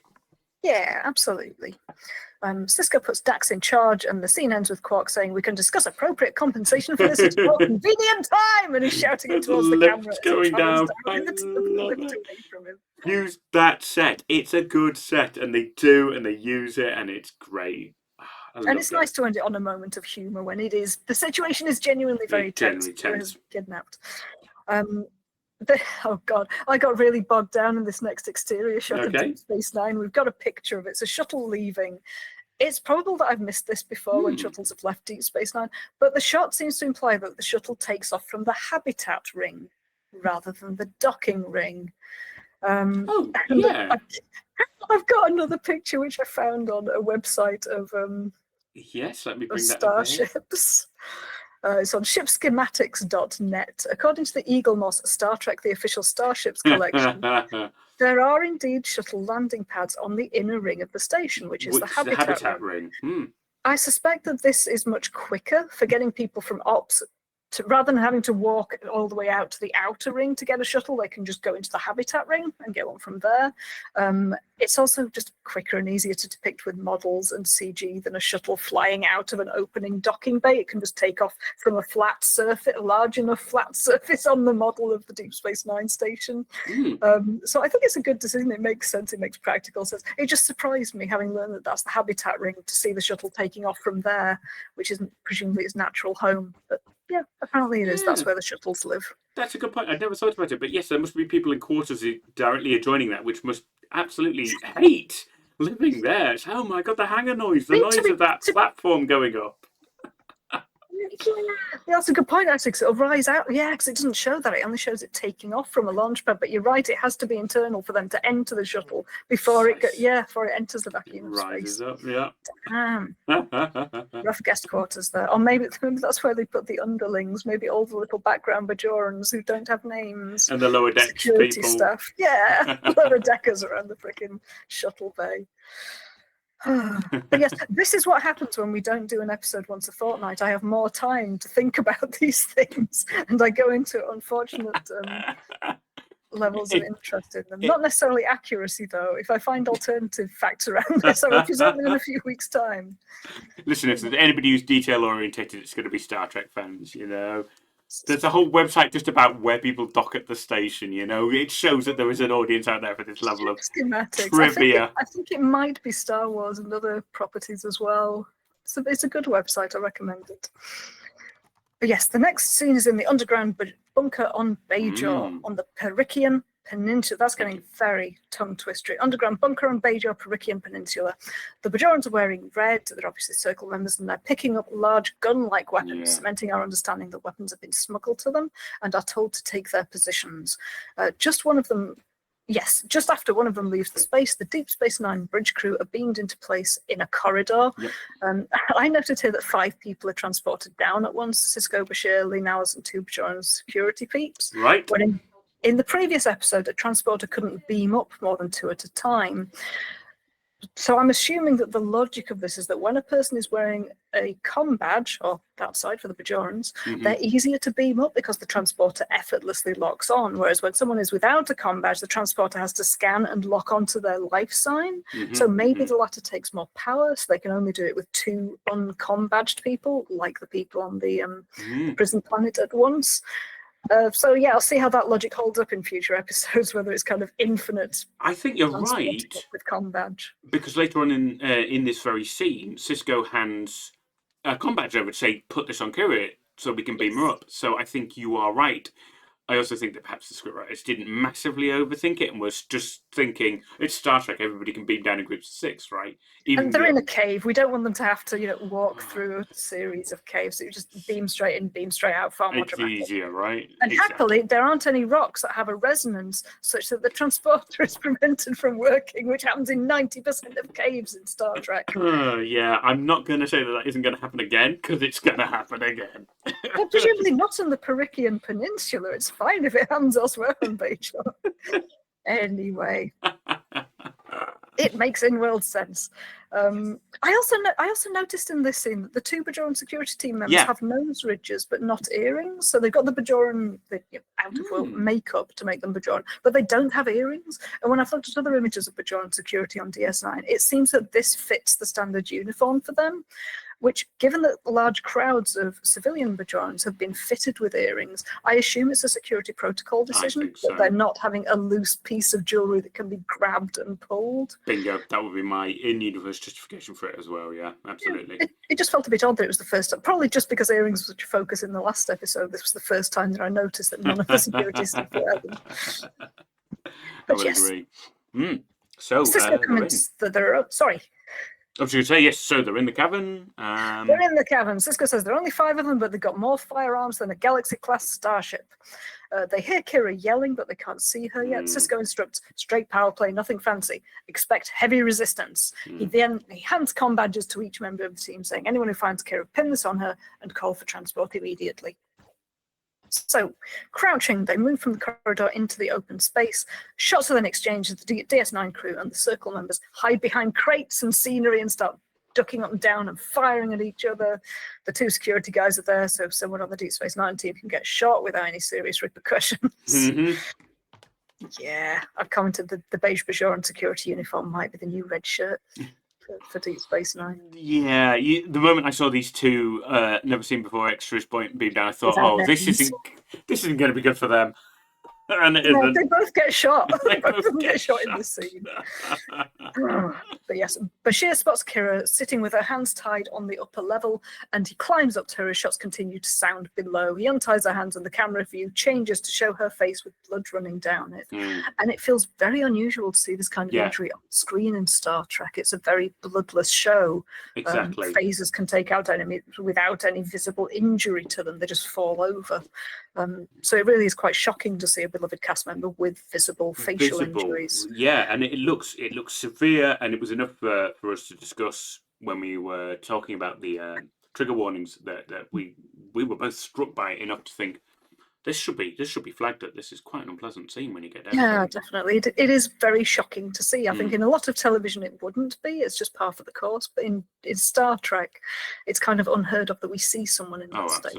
Absolutely. Yeah, even when someone's been injured, it's usually they're lying down and we hear the list of their injuries later. We don't usually see them on screen. So yes, it was remarkable. And there was another of these strange little shooting script irregularities / the direction not quite working the way it was meant to. Okay. Bashir makes his way over to Kira, and he is shot at.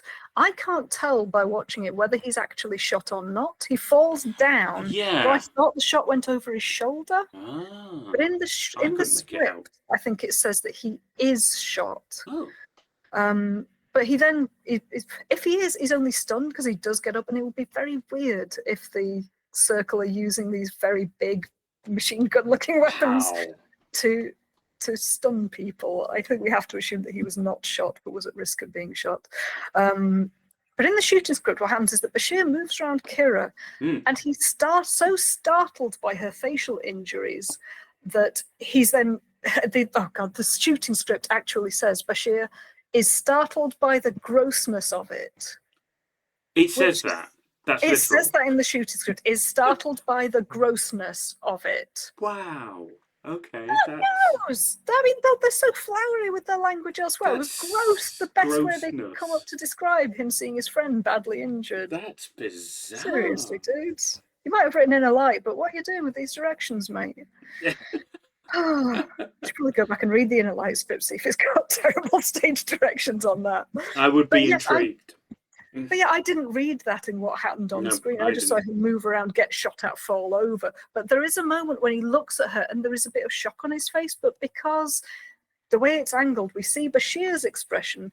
Kira's face isn't on screen at that moment. She's turned away. So I didn't pick up that he was looking at the injured side of her face and looking shocked. I think that just didn't carry well enough in a scene that had a lot of action happening in it.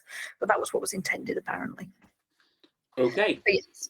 Bashir falls down with an oof. We see Lee Nellis shooting one of the Circle. Kira picks up the spare comm badge from the floor, at which point Bashir taps his own comm badge and shouts to O'Brien, "Chief, get us out of here!" At which point O'Brien beams up 5 of them simultaneously.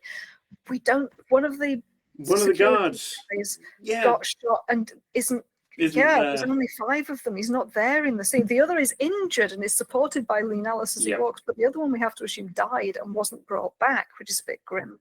And he's never mentioned. Maybe he survived. Maybe he was just off screen and got transported, but they couldn't have. They didn't have enough money for enough sparklies for everybody, so he got transported from off screen. He's living a happy little life. If that helps you sleep better at night, Kat, I'm going to say that that's absolutely what happened. I used to be a Bajoran security officer like you until I took a phaser to me. Oh no, the memes. The memes, they are everywhere. That is actually one thing that's largely missing from the Star Trek universe. We don't have injured veterans. Because their level of technology means that nobody remains injured, which means that trauma and the trauma of war largely goes invisible. Thus far, I see you tapping your fingers together. Shall we press on with this episode, Kat? I shall say no more on that matter. I shall say Yay, foreshadowing! No spoilers. Yes, they all get beamed up at once, including the guy who we'll assume isn't dead. Cut to the infirmary. Kira sits up on a stretcher complaining that we don't have time for this. Ow! And Bashir replies, "Do not talk," which I thought was quite nice. His bedside manner doesn't differ between Kira and Quark in the last episode. When they've got injuries, he needs them to sit still. He's just, "Stay still, will you?" Just frustrated. Cisco says they'll have to move fast now that Jarrow knows they have Kira. Kira suggests that Lee Nallis is the only force that can stop him because she still thinks that he is the Lee Nallis of legend. Only Cisco among the team actually knows that he isn't. And that they should take him to the Chamber of Ministers. Cisco says that that is too risky, that he'd be dead before he got a chance to speak, which I think is Cisco intervening on Lee's behalf. He's saying, no, that's a bad plan, because he knows that Lee isn't a great rhetorical speaker. He knows he doesn't stand a great chance. Odo arrives and chips in, courtesy of a Cardassian weapon. The circle's been supplied by the Cardassians. Courtesy of a Cardassian weapon? I don't think that's the line. A Cardassian gull. You're right. That's the line. A Cardassian gull, as in a Cardassian captain. Yes. No, you're right. Courtesy of Cardassian gull, the circle's been supplied by the Cardassians. He holds up the pad from the Krasari ship, which is the same pad, which is very important. Did about 5 times now. Very weird. I'm sorry I didn't get a picture of that pad so we could share with the audience the sheer joy of seeing the pad over. We should have put it up on screen every time it appears on screen in the episode.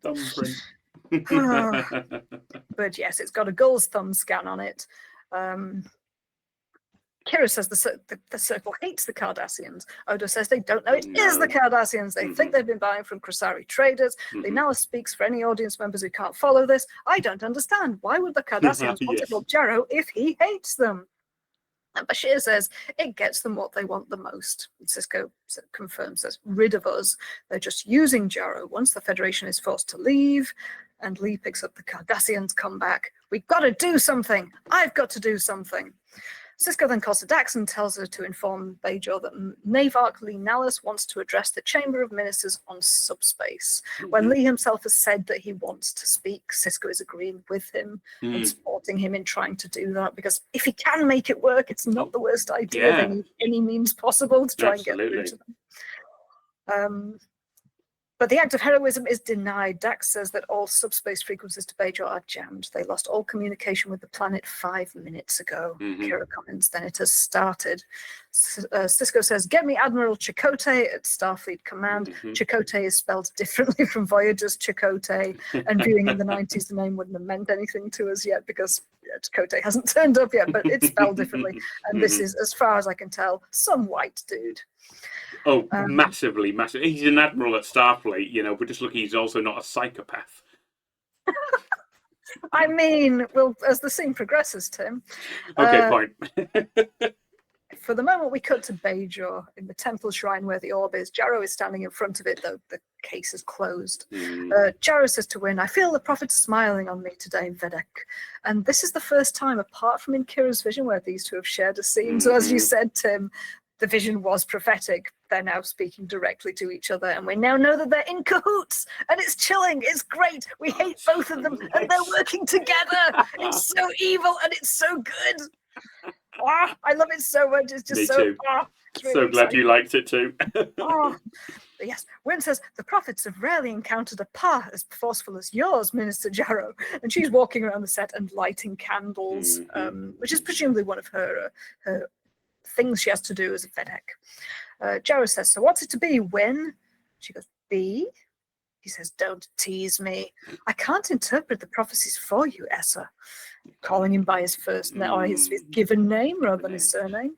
And he says, I know the future. It belongs to me, which matches with what he said in Kira's vision, where Jarrow said the ministers were calling to him. He really believes that he is destined to lead Bajor into the future. He tells her, I don't need your interpretation.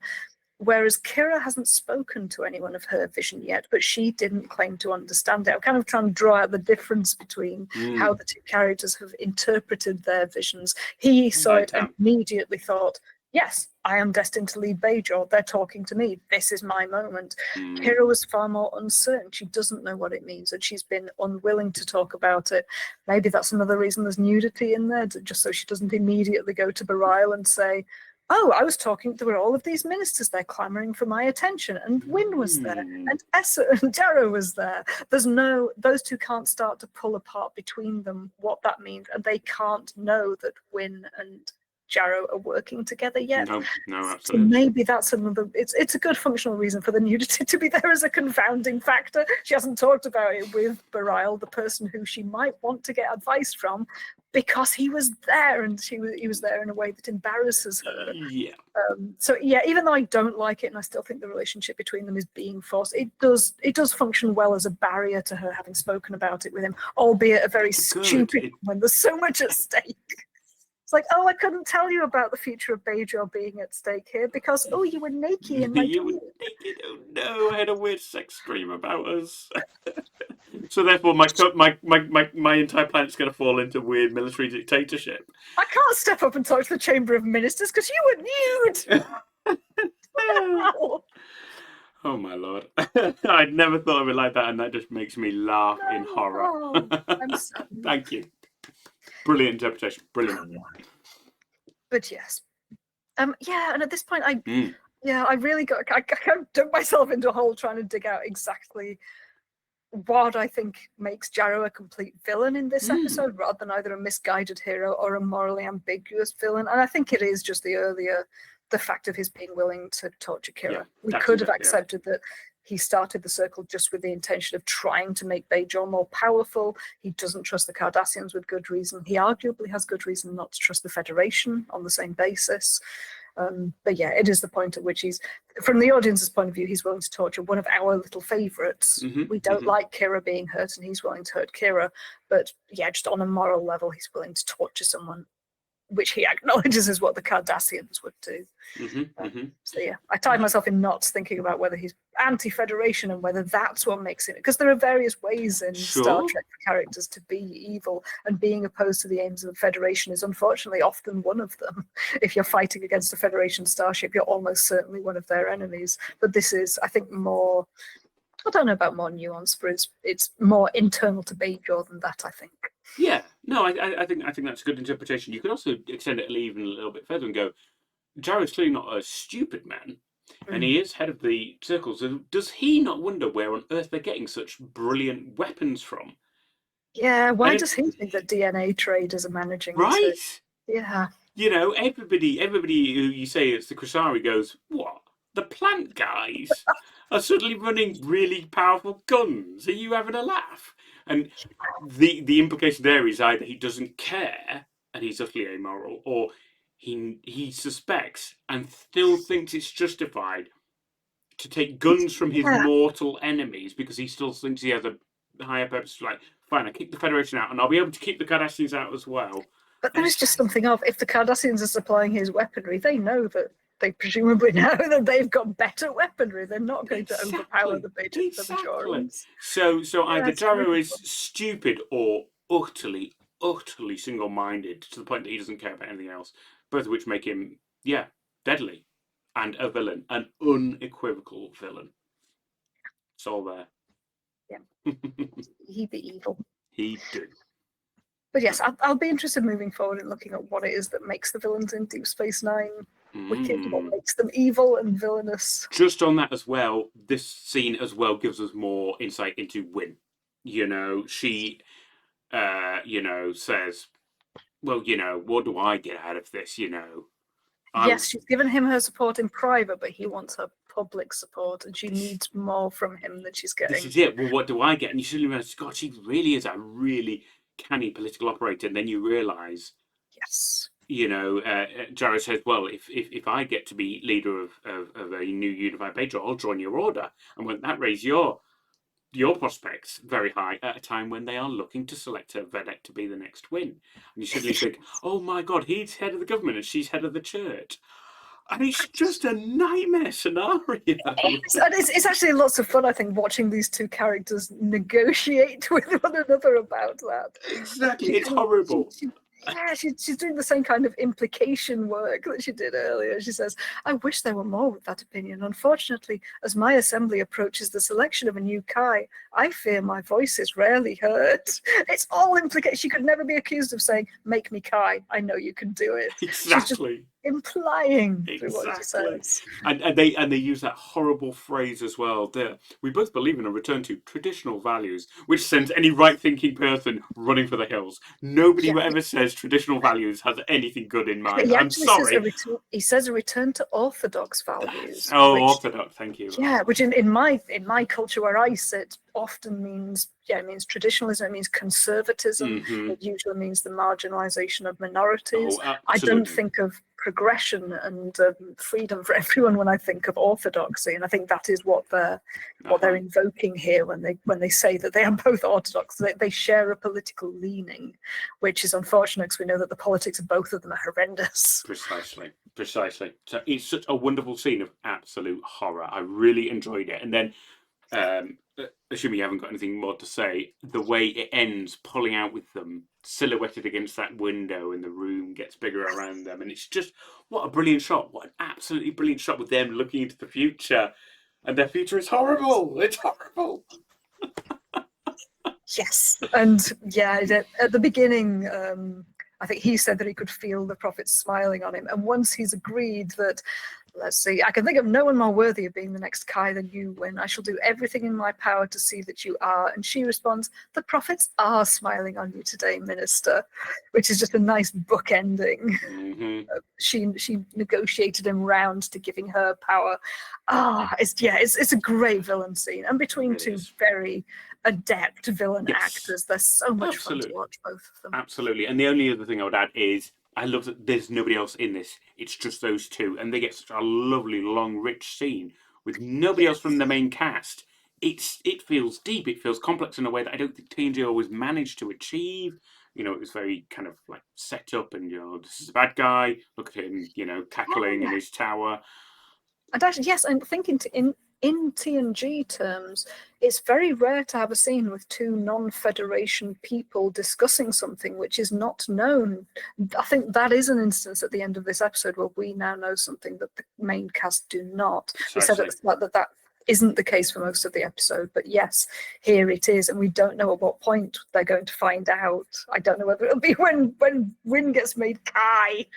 Horror of horrors. And I don't know what's going to happen to Bareil either. I know from the guy's Wikipedia page that the actor is in quite a few more episodes. He doesn't disappear at the end of episode 3. No.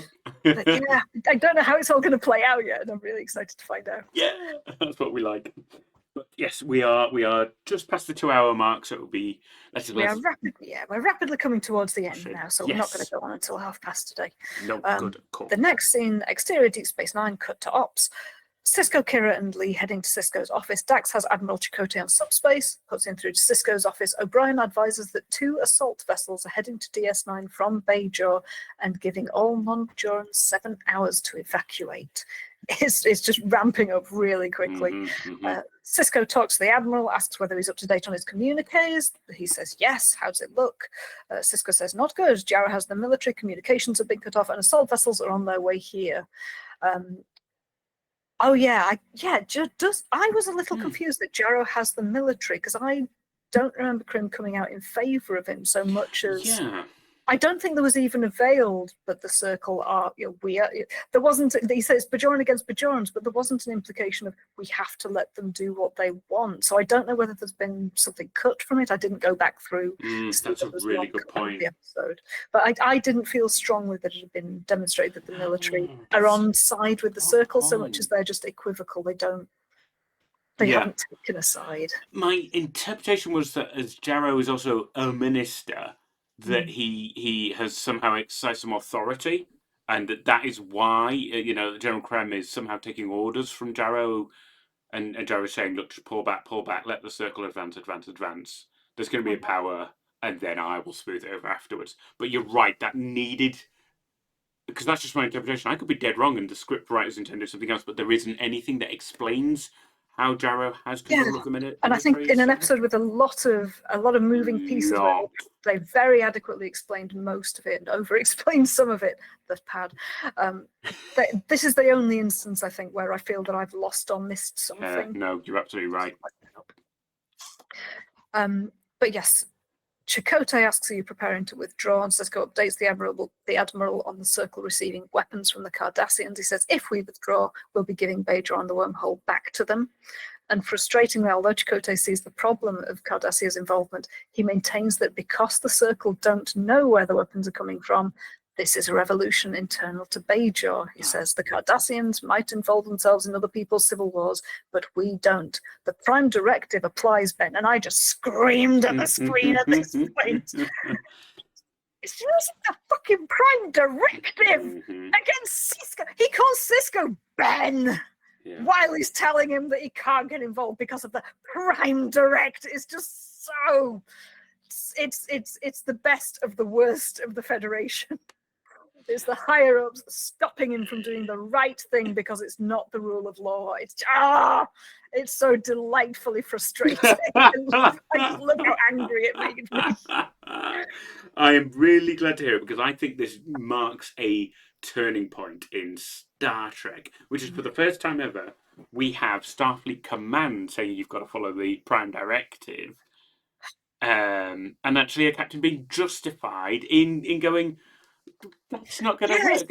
You're right. It's usually break Prime Directive first, ask for apologise later. It's not later. Being prevented. In this situation, Cisco has the justification for why that absolutely shouldn't be the case, and it's Starfleet going, well, no, we're not really going to think about the long term. We're just going to do what's right here and now, and it's like, oh my God! It's an interesting quandary, though, I think, because it's an argument for correct. The evil of a lack of interventionism. It's saying that if you are a greater power, sometimes you have the moral duty to involve yourself in situations that are not strictly your business for the greater good. And this is great. This is what Deep Space Nine is best at. Taking these things that we think we know about Star Trek and laying them out and going, okay, how would this actually work?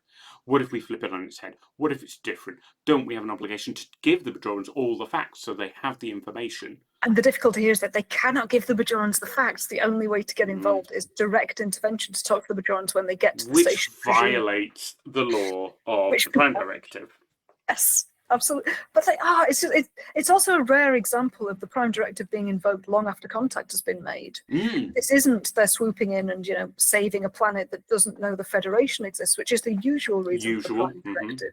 The Prime Directive states that you should not engage planets. I can't remember the phrasing of the Prime It's something about you can't intervene in the internal development of an alien society, which means anytime, not just first contact, but anywhere throughout, the Federation is not meant to intervene and mess with them until they have been inducted as members of the Federation, which the Bajorans are not. Right. Yeah. It's not that because the Cardassians aren't attacking a Federation member state, they're attacking a non-member. Oh my God. It's so frustrating. It's just such a fucking bureaucratic piece of bullshit nonsense. And I love that it's pulled out at the end of this episode. Just But it does. It sets you up to start thinking, oh my God, the Federation Starfleet. We've known, they've got bad admirals before, but maybe the whole structure is wrong. Maybe the whole damn system's wrong, and it's good. It's plant seeds that are going to sprout, I guarantee. It's so good.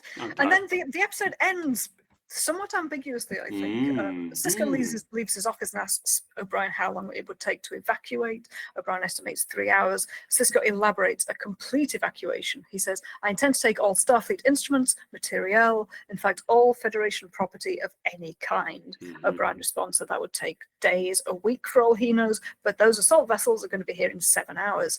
And Cisco says, then I guess some of us won't quite be done by the time they get here. Which I slightly adjusted the plot summary from Wikipedia because the person who wrote that plot summary assumes that what Cisco means by that is we're staying put then. We can't have left us. I understood it to mean we'll try and evacuate people, but it's very likely we'll still be here and we'll have to confront them. But apparently the implication is, oh, well, in that case, let them come. I think ambiguous is the right word. I think you could read it both ways, and I think it's entirely up to you to read it how you want, and you wouldn't be wrong either way. Absolutely. Logistically, there's no way they could pull everything they need to out in that time. It's also quite clear that Ben Cisco is not just going to follow Starfleet's bad advice and just leave. He's invested. That's a really good point. They're having to take all Federation materials with them so as not to contaminate Bajor can be a way of... All of the Cardassians. We've got to stay here so that our tech doesn't fall into their hands. What did you expect us to do? Yes, it could well be a very convenient excuse. And then we get to be continued. A second cliffhanger. It's unbelievable.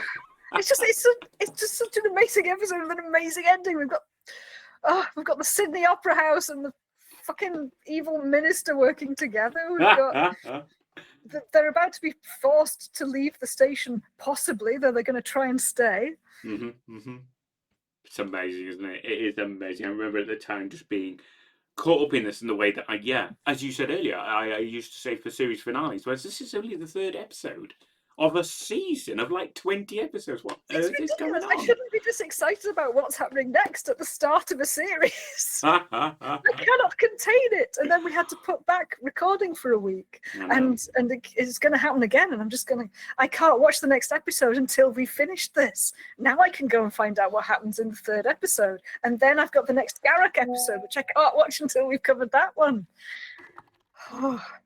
I know. We've set ourselves a difficult timescale. I mean, if you felt you had the time and energy, I'd come back next Monday, but we have to. Oh gosh, no! And Nigel points out watching it in the 90s once a week and seeing a second BBC was gutting. Yeah, I guess. It and really as we was. said, if a major news event happened on the day when it was meant to be screened, it would be put back even further, because that's how analog television was. Exactly. If you miss it, no streaming service. You have to wait for it to come out on VHS in a couple of years' time. Over. You don't get to watch it. Yes. God, it's incredible. We ever made it through at the time. But yes, keen obviously to let us go as soon as possible. So any kind of final closing thoughts, Kat, as we are midway through the Circle Saga? Just that I really enjoyed this episode. I think that it was very well scripted for all of the many little complaints that I had about it. Yeah, they are just small-arising complaints against the backdrop of an episode that I absolutely loved watching. I've watched it 3 times. First time just to get the impression of it, second time to write my notes, third time just for the pleasure of rewatching it because it's just so much fun. The character work is great. The script, the way that the different characters interact with one another are all just perfect. I want to see more of the villains. I want to see what happens in the next episode. I'm excited to find out what happened when, if the Circle find out the Cardassia is supplying them arms. It's just the stakes are just so high, and it's so early in the series, and I assume that there are silly little filler episodes to come, and I've got no idea how we're going to ramp the tension back down to get to those. I'm not gonna lie, I think there are some episodes in season 2 that really kind of fall flat, because they have the unenviable task of following brilliant episodes like this and Cardassians and other ones. So it's not so much ramping the tension down as dropping it on the floor and splattering it all over. But we'll get there and we'll see. And it could be interesting to have another Vortex on our hands, if only for the comedy value, I guess. I can't watch the Vortex. I mean, maybe it'll be infuriating for different and exciting new reasons. We'll see.